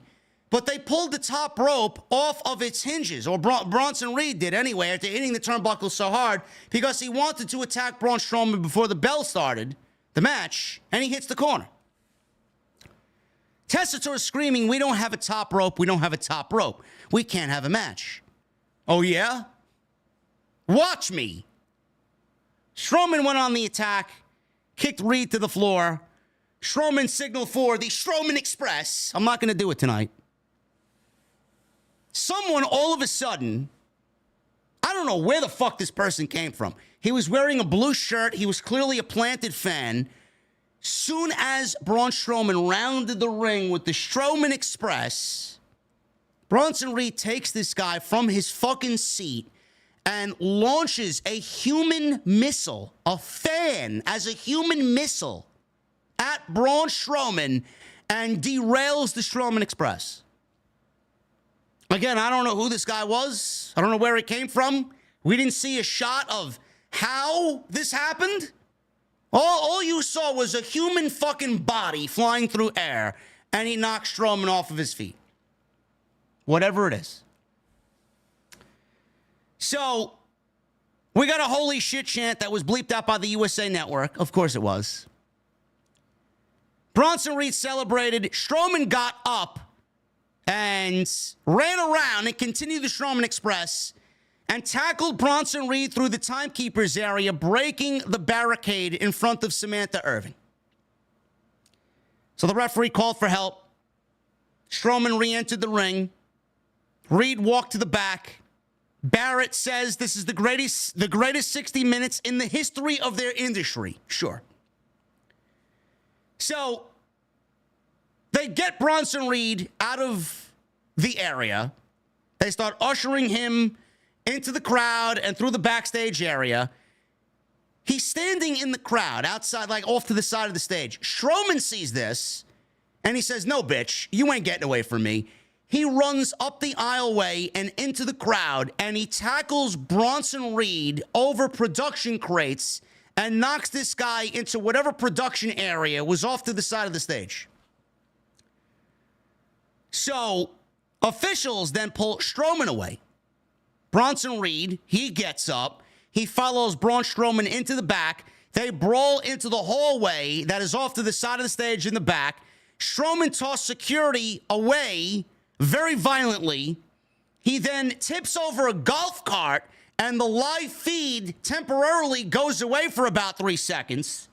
Strowman turns around, and all of a sudden you see Bronson Reed leap off of a fucking table, and he tsunami splashes Braun Strowman through another table that is directly standing in front of Braun Strowman. Absolute fucking bedlam. Strowman gets up. Bronson Reed gets up. And all of a sudden, they're standing in a little mini hallway, and Bronson Reed gets tackled by Braun Strowman through a wall of sheetrock that was obviously set up mainly for this spot, and it looked very staged. But he tackles Bronson Reed through the sheetrock, and we go to a commercial break. As he tackles Bronson Reed through this sheetrock, we see instruments and fucking whatever is on top of the wall fall down. Like it looked like toolboxes of whatever was falling from the fucking ceiling because they tackled each other through this wall so violently. And then they go through a commercial break. We didn't even get a fucking match. We did not get a match out of this. Just more chaos, more carnage, more destruction. I don't think anybody's complaining. I thought this was fucking great. Bronson Reed takes out R-Truth. He takes out Seth Rollins. He was about to take out The Miz, but no. But Braun Strowman. It ain't going down like that with Braun Strowman, man. This is the best use of Braun Strowman since he's been back from injury. Love it. Bronson Reed. The more you do this shit with Bronson Reed, the more his star power grows and grows and grows. This is the best that Bronson Reed has looked in his entire WWE run so far. There was a moment in time where I'm like, you know what? Bronson Reed ain't coming along, man. He ain't doing much. If anything, he got brought back to job to everybody else and put everybody else over. It is so nice to see that Triple H has finally got on board with giving him something to do. And he looks like a fucking monster. Even Wade Barrett on commentary said, for the last 10 years, Braun Strowman's been the monster on Monday night, and it looks like we have a new monster in town. Good. And when Rollins comes back, and when Rollins and Bronson Reed get that match, because you know it's going to happen, they got to tie up that story. Bronson Reed needs to beat Seth Rollins. No doubt about it. No doubt about it. I don't want this to be, well, Rollins is out injured, and Braun Strowman is in right now to keep Bronson Reed busy. We'll give Bronson Reed the win over Braun Strowman in a very dominating fashion. But when Rollins comes back, Rollins is going to beat Bronson Reed. No. Now, we're not going to have him beat Braun Strowman and then lose to Seth Rollins. What the fuck does that accomplish? What does that accomplish? The whole reason this even got started is because of what he did to Seth Rollins. If you don't perceive Bronson Reed as a star, then you wouldn't have given him that moment 6 tsunamis against Seth Rollins. You did that for what? To have him lose? Now, you got to keep that train rolling, man. No pun intended with the Strowman Express. This was great. I don't know why they wouldn't do this at Bad Blood. Listen. 5 matches is way too... It's not sufficient enough for a pay-per-view. It's way too little for PLE. 5 matches. You get that on fucking SmackDown. You get that on Raw every fucking month. 5 matches. Now, granted, it's not PLE-worthy matches on Monday night every fucking week. They're not going 20 minutes. But 5 matches, I get it. You want to leave people wanting more. But in this case... 6 matches. I would even go 7 for Bad Blood. 7 is where it's at. Right now, for Bad Blood, we have the Hell in a Cell. It's Punk versus McIntyre. Finn Balor versus Damian Priest. We got Gunther versus Sami Zayn, most definitely happening at the pay-per-view. Liv Morgan versus Rhea Ripley. We got Cody and Roman teaming up against Solo and Jacob Fatu. And then we got Nia and whoever else is going to be in that match. I'm assuming it's going to be Bayley. Because Nia on Friday said that she would be defending her WWE Women's Championship against somebody at Bad Blood. That's 6 matches right now. They're not doing Andrade in LA Knight. They're doing that next week. They're not doing Jey Uso and Bron Breakker. They're doing that next week. Can you give us a 7th match? Can you give us Bronson Reed versus Braun Strowman at Bad Blood? I mean, that would be fucking 7 matches, and I think people would be okay with that. We got 7 at SummerSlam.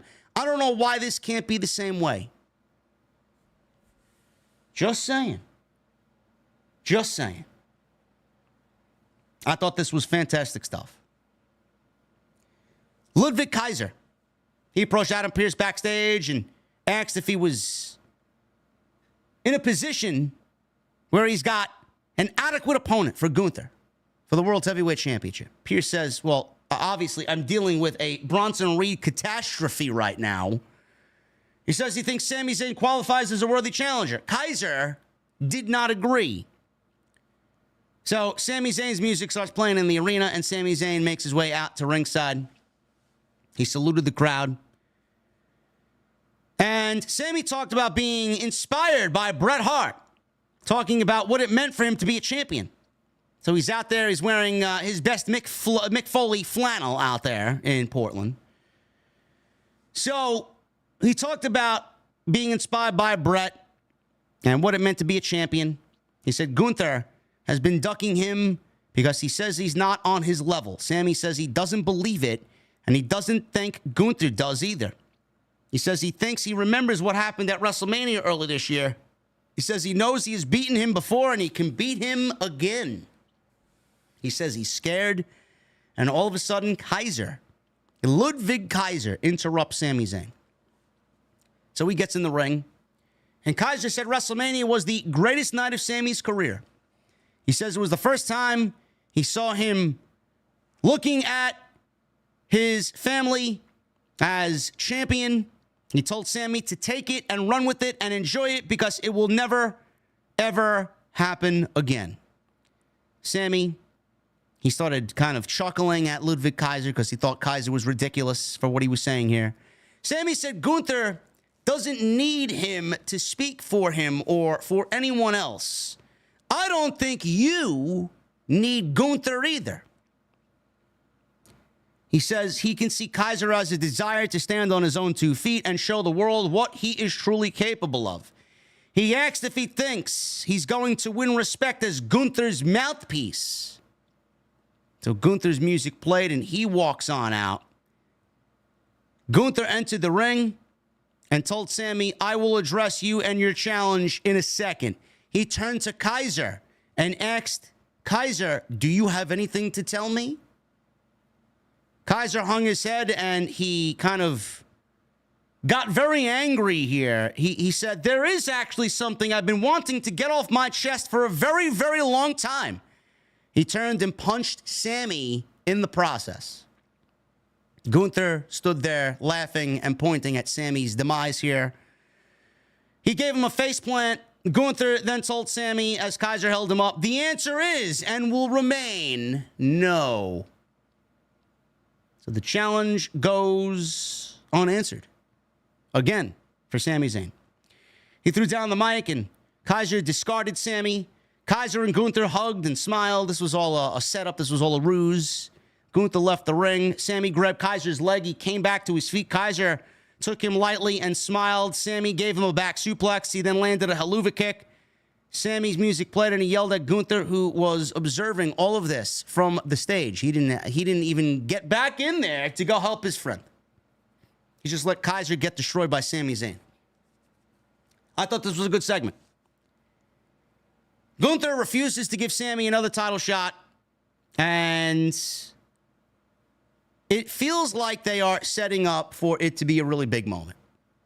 Because the more Gunther says no to Sami Zayn, when Sami eventually gets that yes, it's going to be a big moment. And the more Gunther says no, it's only going to make fans think that Sami Zayn deserves it more, which I'm fine with.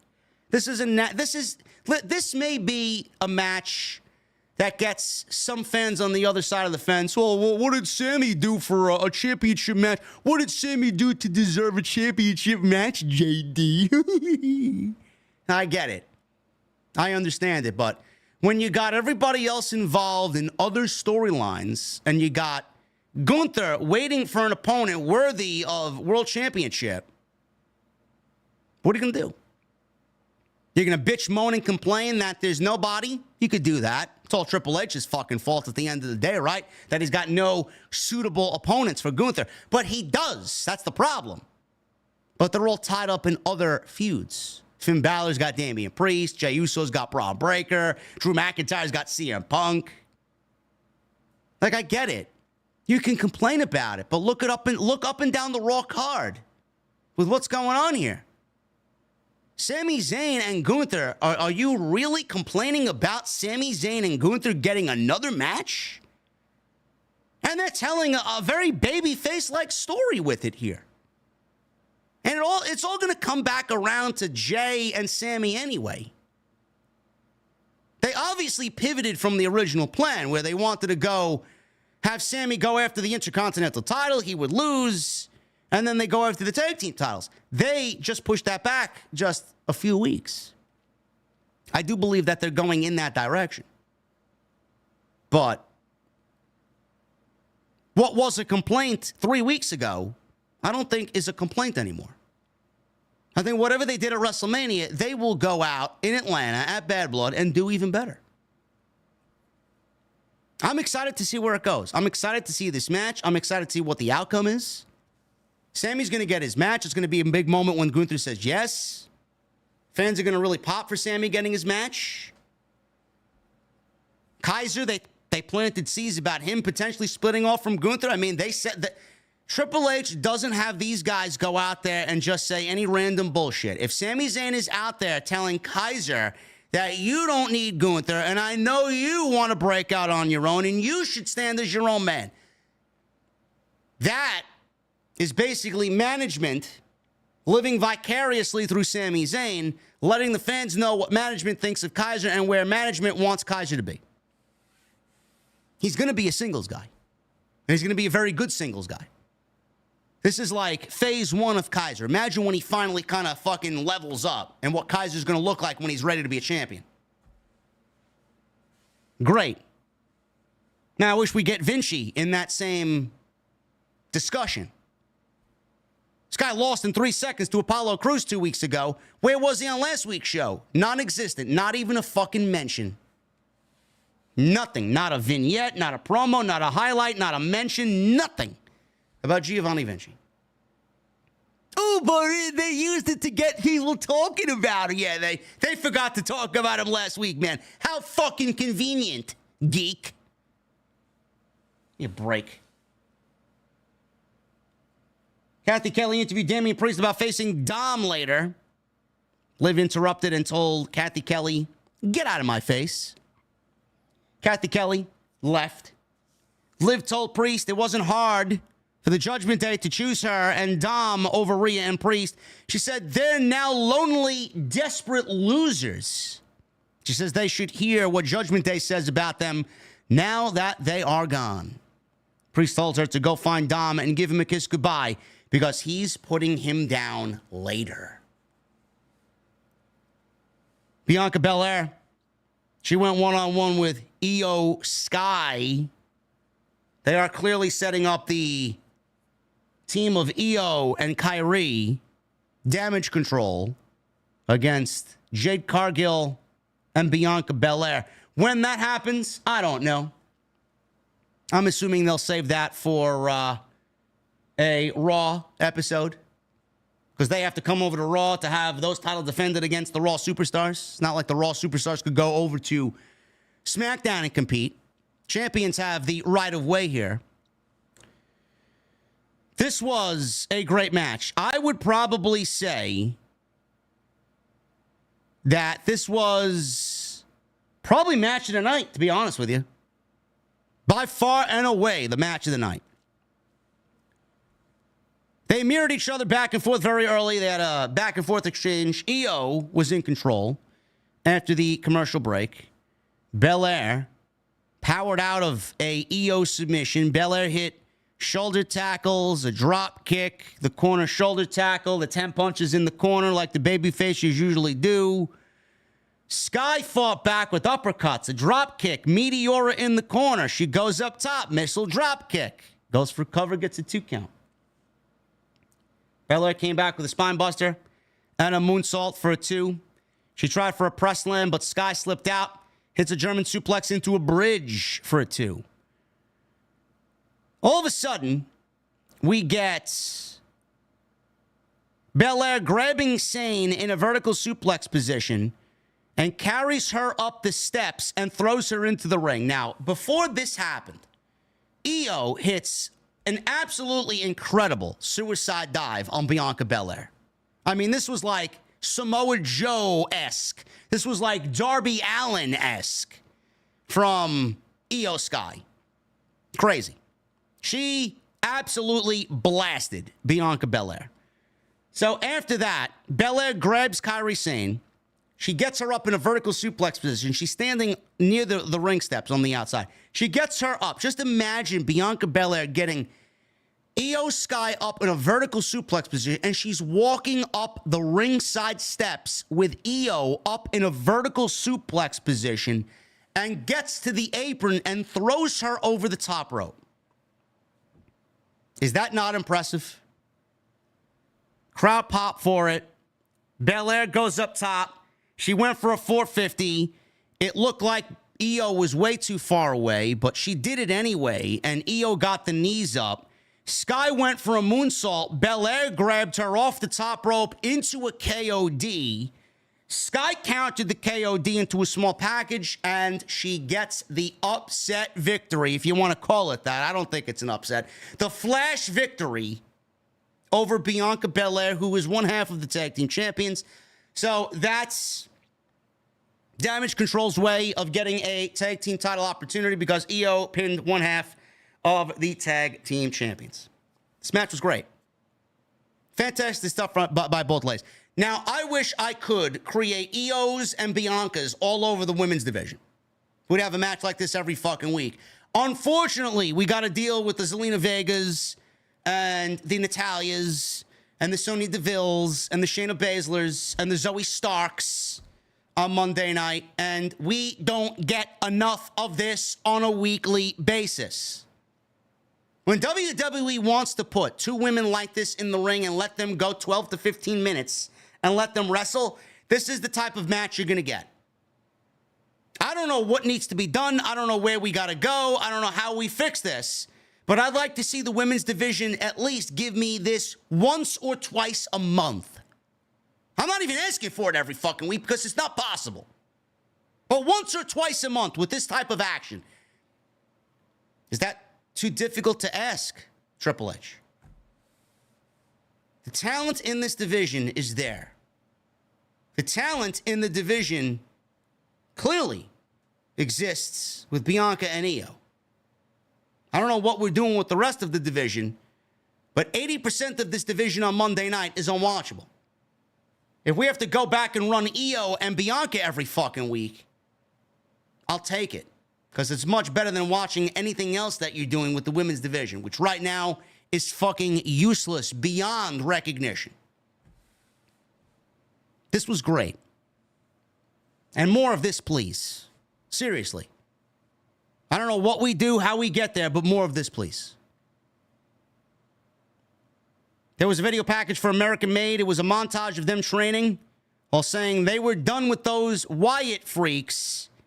They posed with an American flag on a Jeep. I don't know what we're doing with the American Made faction, but hopefully we get them back to their winning ways because they desperately need a fucking win, for sure. Kaiser told Kathy Kelly in the back that he would expose Sami Zayn in the ring next week. Great. It's a match I'm looking forward to. Kaiser said Zayn wanted to speak about his past and loyalty, but Kaiser wanted to talk about Zayn's. Zayn was best friends with Kevin Owens, but the two of them always turned on each other the second the other found more success. That's the kind of man Zayn was, a sad, bitter man, jealous of his best friend and jealous of what he once was. Owens was once what Zayn will never be, a world champion. Good promo here by Mr. Kaiser. Love it. Sami Zayn vs. Kaiser's next week. McIntyre returns. He was not on the show tonight, even though Punk was. And Bron Breakker versus Jey Uso for the Intercontinental Championship. Can you imagine what Monday Night Raw is going to be when they go back to 2 hours, man? How much more substantial Raw will be at 2 hours? Can you imagine Monday Night Raw at 2 hours where we don't have to watch pure garbage collection? Ilya Dragunov was backstage. He congratulated Jey Uso and wished him luck against Bron Breakker next week. Jey said, yeet, and they bumped fists. Jey left. Judgment Day walks in. They approached Dragunov Balor advised him to choose his friends more carefully.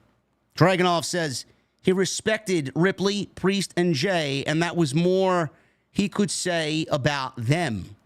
Balor warned him that they wouldn't deliver their message so nicely the next time.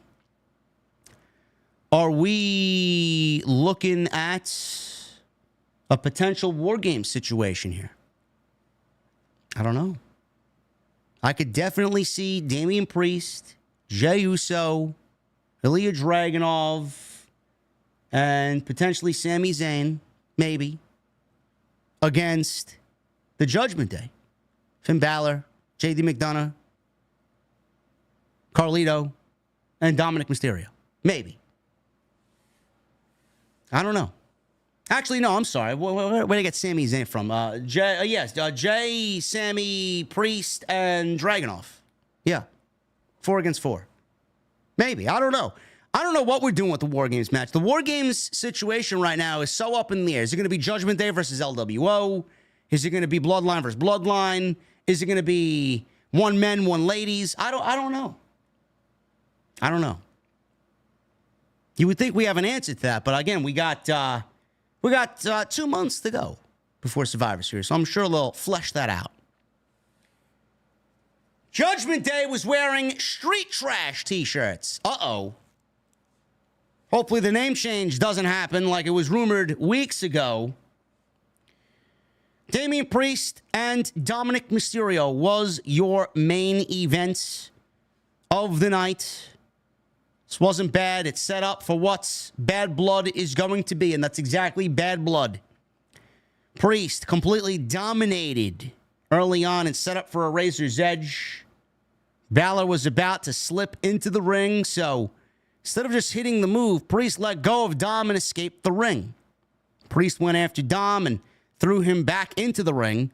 Dominik then distracted the referee, and J.D. McNuggets distracted Priest, and Balor shoved him into the ring post, and Dom followed with a suicide dive, and we go to commercial break with Dominik hugging Liv Morgan before the break.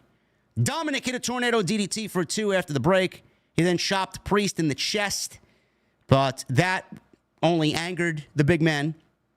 Priest punched and kicked Dom, hits a flatliner for 2. Priest hit a broken arrow, but Liv puts Dom's foot on the rope for a break, and the referee did not see it. Rhea Ripley attacked Morgan over the announce table and tackled her to the floor over Joe Tess and over Wade Barrett.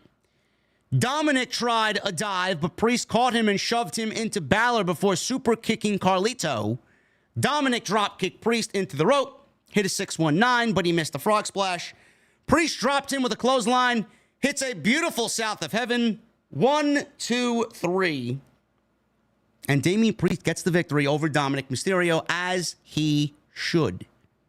So as soon as the match ended and the bell rang, Priest didn't even have his music hit. Judgment Day swarmed Priest, and they put the boots to him as soon as the match ended. Crowd was chanting yeet. They wanted Jey Uso out there to even the odds. Rhea Ripley went after Dom, but Liv Morgan shoved her into the steel steps. Jey Uso finally comes out, and before he hits the ring, a man in a hoodie speared him right at the edge of the aisleway as he made his way down to ringside. Takes off the hood. It's revealed to be Bron Breakker, who flew in out of nowhere and gave him back that spear that Jey gave Braun earlier in the evening. Morgan gave Ripley an Oblivion. Balor gave Priest 3 coup de grace off the top rope. And this was a great shot as they were both being beat up. Rhea Ripley was on the floor. Damian Priest was on the floor. They kind of grabbed each other's hands and kind of clenched each other like holding hands as they were being beat up by the Judgment Day, man. That was a great shot as the Judgment Day stand tall over both Damian Priest and Rhea Ripley. It's going to be a very interesting way to see this play out at Bad Blood. I could see Damian Priest beating Balor. I could see Liv beating Rhea Ripley and continuing this feud. I don't know how much either feud has left in the tank. I would say if WWE wants to extend this going into Survivor Series, that's got to be it. It's got to be it. Because I could absolutely see a situation where we get Damian Priest and Jey Uso and Dragunov and Sami Zayn involved in a situation with War Games. I could absolutely see it against the Judgment Day. And if they don't want to do that, they could absolutely give us, I'd love to see an old school Survivor Series elimination match, man. They should have at least one of them on every Survivor Series. That's what the Survivor Series used to be. That's what I grew up on the Survivor Series being. So even if they don't do the War Games gimmick, save that for the Bloodline. Maybe we get that as far as both factions or both teams kind of getting their Survivor Series match. Maybe we get Team Rhea versus Team Liv. I have no clue. No clue if that's even a possibility. So it's going to be interesting to see how this plays out. I could absolutely see them at least taking it to Survivor Series, which plays into Bad Blood. What happens there? Does Balor beat Priest? Does Liv retain? How does Liv retain? Because he's not beating Rhea clean. I don't know. I don't really know. But I appreciate you guys hanging out with me tonight, man. I thought Monday Night Raw was great. And I thought a lot of what happened on tonight's show was really, really good stuff. It hit. The promos were great.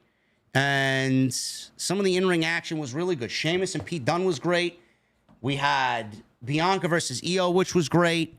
CM Punk's promo was great. Bronson Reed and Braun Strowman, what they did was fucking great. I mean, this was a banger show, man. A lot to like about this show. And a lot to like about this show, man. I appreciate you guys. Over 2,000 tonight, number one by far in the IWC. Don't let anybody confuse you. We are still on the top of the game. We are number one always, man. Thank you guys very much for all your support. Hit that thumbs up. We're at 700 likes. I'd love to see another 50.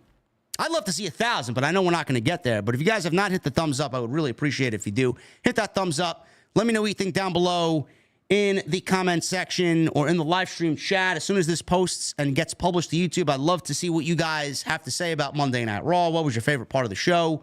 How do you feel about Bad Blood? So get those thumbs up in. Super chats are open. As always, we'll read through your super chats in just a second.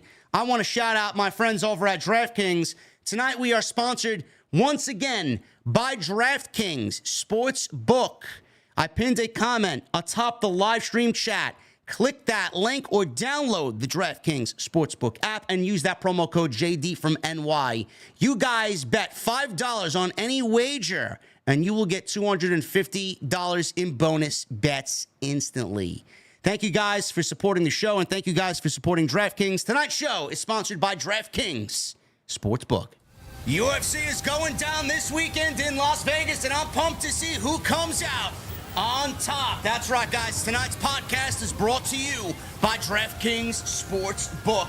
And new customers who use my promo code JD from NY and bet just $5 on any wager will get $250 in bonus bets instantly. That's right, DraftKings has this great offer if you're looking to get a little bit closer to the action. And you guys can stay in on all that action and use that $250 in bonus bets on DraftKings same game parlays for a shot at an even bigger payout.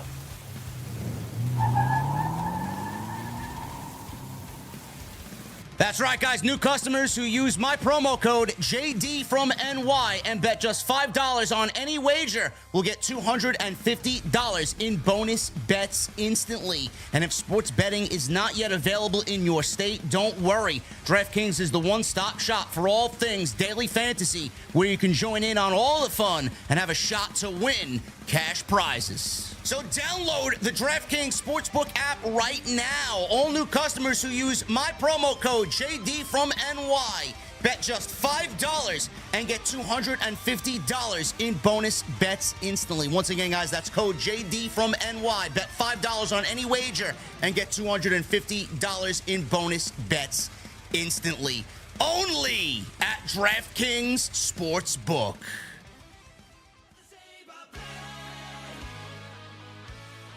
Thank you guys for all of your support, man. DraftKings Sportsbook, tonight's sponsor right here on Off the Scripts. Shout out to my Twitch family as well, man. I'd love to start building a nice audience and a nice community over on Twitch, man. I know I haven't been on there for quite some time, but shout out to you guys watching over there. I know some of you don't like the YouTube, but if you guys want to go sub on the Twitch channel, if you guys want to go follow on the Twitch channel, I linked you down in the description. Go and hit up the Twitch channel and follow me over there, man. It's a great place as well.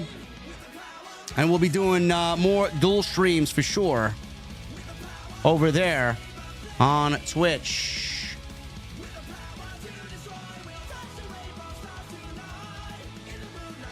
Sidro with a $5 super chat. Sitting here, high, realizing the like button looks like a Samoan spike button. Get those Samoan spikes up, guys. Jericho voice. Thanks, guys. Or if you are Yuka Sakazaki, right? Hi!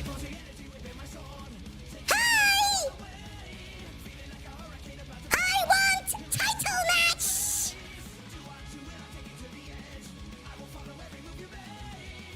Did you guys see Collision? Gee, I wonder why nobody's watching AEW on Saturday night. Okay! Bye!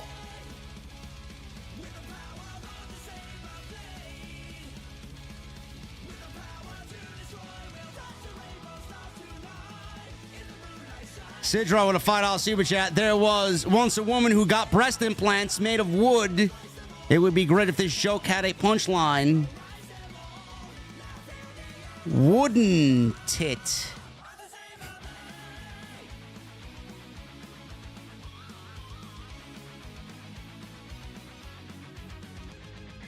Cody, can I ask you a question?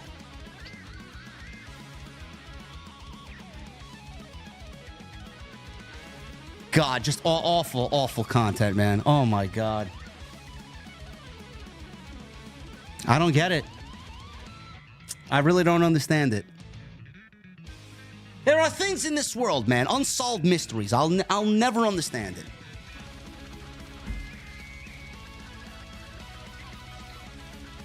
Sidro with a $5 super chat. Two deer walk out of a gay bar.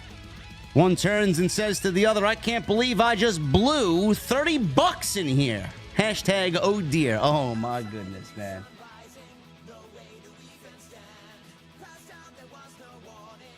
Sidro with a $10 super chat. How do you start a rave in Ethiopia? You tie a bit of bread to the ceiling. How you get 30 Ethiopians in a phone booth? Throw in a can of beans. How do you get them out? Run past with a can opener. Yeah, that one didn't hit for me, just Sidro. That one was the worst of the four. Michelle with a $2 super chat. Punk promising blood and violence inside Hell in a Cell. Yes, it needs to be violent. Indus Share Hall of Fame with a $2 super chat. Seeing Bianca and Jay twice in a week is too much. Thumbs down emoji, sleepy face emoji. I don't mind seeing Bianca, but Jade? No, thank you.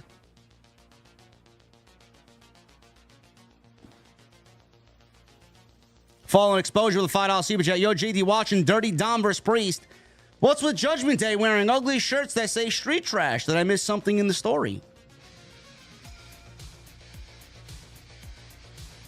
It's basically a take on what Gunther told Damian Priest while they were feuding going into SummerSlam, because Gunther called Damian Priest street trash. So now they're wearing shirts in honor of Damian Priest, who they're feuding with now. Street trash. Setsuka with a $9.99. Raw has a strong case for a weekly TV show of the year across all promotions. You can say Dynamite has the better TV matches, but it's a close week-to-week story. Raw blows it out of the water and gets my vote. Monday Night Raw is absolutely better than Dynamite. No doubt about it. Dynamite has taken a big hit in the last, I wouldn't even go and say a year, man. Dynamite has not been the same. I mean, they're hot for 3 weeks and then they're cold for the next 8.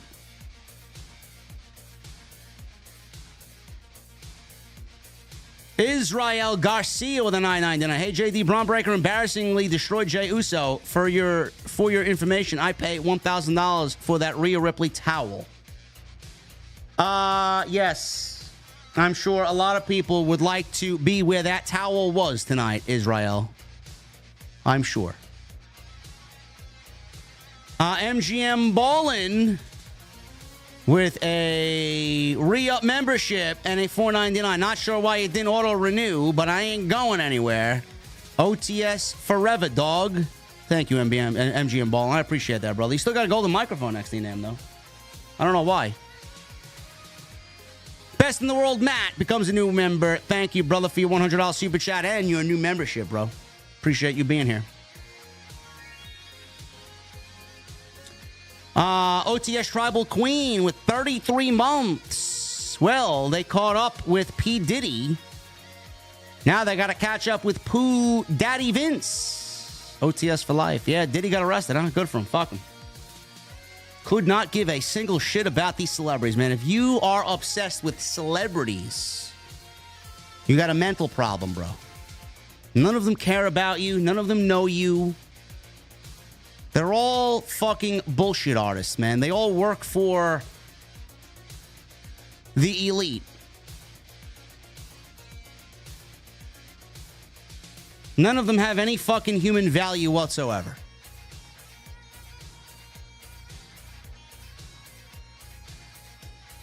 Saw a clip this week of someone who shall remain nameless crying over Taylor Swift liking her Instagram post. Taylor Swift doesn't know who you are, honey. She's got 34 million fucking people. Or after she supported Kamala Harris now, 28 million people on Instagram. She lost a good chunk of that audience because of who she's endorsing in the election. She doesn't give a shit or know who you are at all.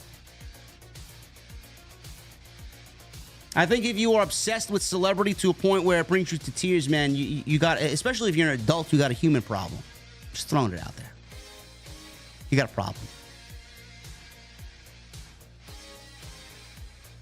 I mean, I met Miles Kennedy. I did VIP access to meet Mark Tremonti and Miles Kennedy, man. I went up, I shook their hands. I'm like, hey, guys, how you doing? Listen, Blackbird, best song ever. Dedicated to my grandpa when he passed away. Thank you for everything you've done. And then they were like, hey, man, you're a Braves fan? Yeah. Yeah, man, I'm a Braves fan. Hey, listen, we got something in common here, man. And that's it. Goodbye. Take a picture, shake their hand, goodbye. I'll see you on stage.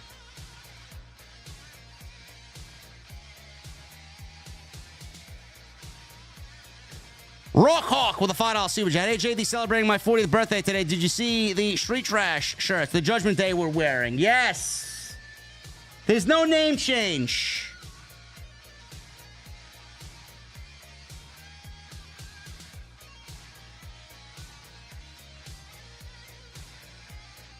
There's no name change for the Judgment Day. No. Savvy Seed with a $4.99. CM Punk on NXT tomorrow night, JD. Can you see a possible Drew appearance as well? Maybe a surprise. Sure. Absolutely. Knowing them, they'll probably do it, too, because they need any traction that they can get. You know, you guys are telling me, oh, JD, you're missing a banger show. So I went back and I watched NXT from last week, man. I don't know what you guys see, man. I am bored to fucking tears, bro. Bored. Julia wrestled Chelsea Green. It was all right. It was all right. I mean, I'm not going to say no to watching Julia move around.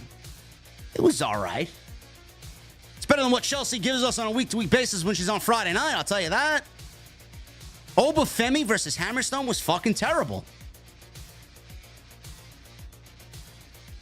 I shut it off right before Jordan Grace came out there. I didn't even give a fuck. Who gives a shit? Who did she wrestle? Wendy Chu.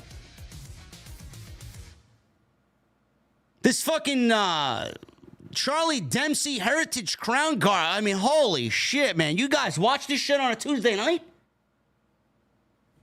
The fuck are you telling me to go out there and watch? This show is not good, man. I'm sorry. They got some great talent down there, but that show is just not good. At all.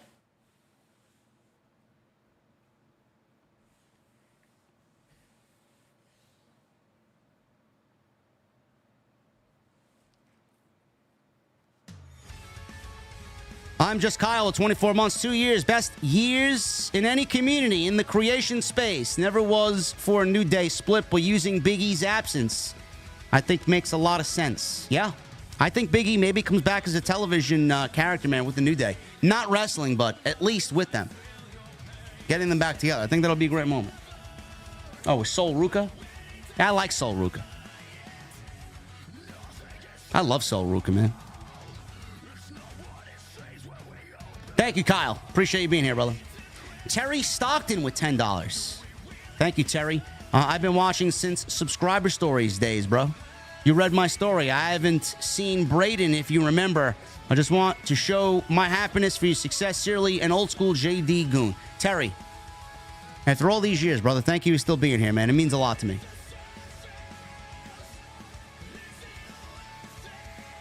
Travis Drum with 25 months. MGM Bolin, thank you for your re-up, bro. Says, LOL, now the milestone chat pops up. Classic YouTube. Yeah, I don't know what the fucking problem is.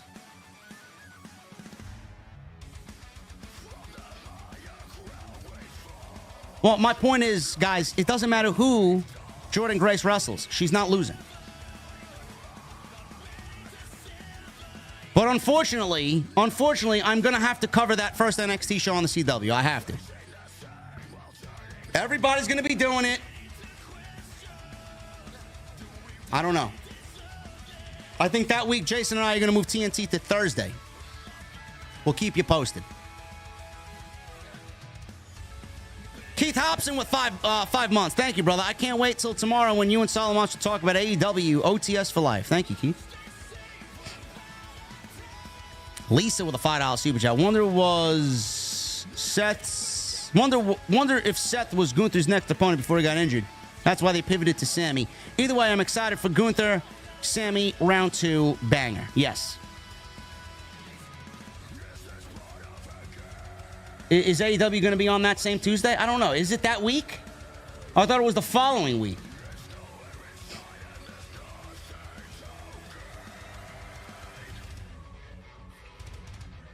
Well, regardless, that week where it does go head-to-head, Jason and I will be on that Wednesday. TNT's only being moved to that Wednesday. I don't know what I'm doing, man. I'll keep you guys posted. I think I may do that week. I think I may cover NXT and then do an AEW Dynamite review the next afternoon. I don't know. We'll see. I got to talk to Jesse. King Zagar with a $4.99. Thank you, brother. Are they teasing Barrett in-ring return? If so, I personally would like to see him versus Punk feud. The story is right there. Punk taking over Nexus. Maybe. I mean, I don't know. I think Barrett gets involved in some way, shape, or form. I don't know. Remember, him and Drew had that stare down last week, so we don't know. Samurai Sam with a $5 super chat. Thoughts on the report of the new media deal AEW is getting and is not getting Max as part of the deal? An L, 3-year with an option for a fourth, 150 million a year. I didn't hear this. Wait, I don't know where you heard this. Like, who's reporting this, Samurai Sam? The last report that I heard or read was saying that AEW was definitely going to get Max as part of the deal and pay-per-view was going to be streamed on Max. Now you're telling me there's a report out that AEW is not getting Max as part of the deal.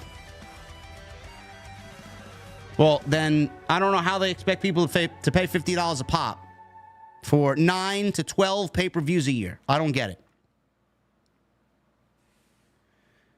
King Cigar, thank you, brother. Samurai Sam, thank you. Lisa, thank you. Keith Hobson, thank you. And Demeter Bullion.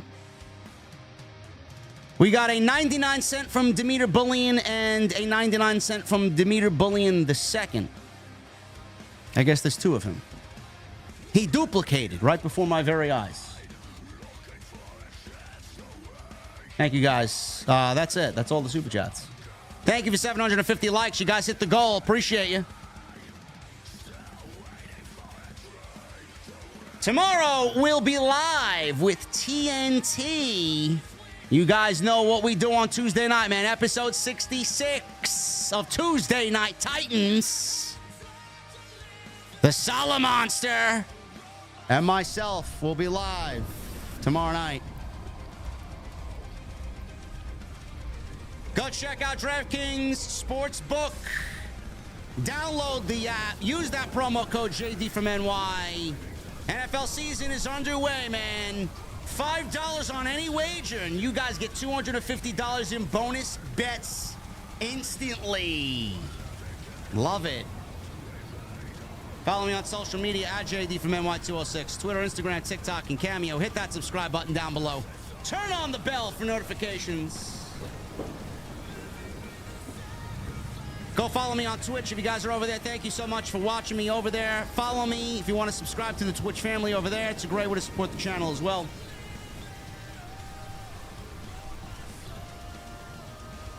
And go check out all the other content on the channel. Continue to hit that thumbs up. And I will see you all right back here live tomorrow night with the Salamonster on Tuesday Night Titans, episode number 66. Until then, have a great night, guys.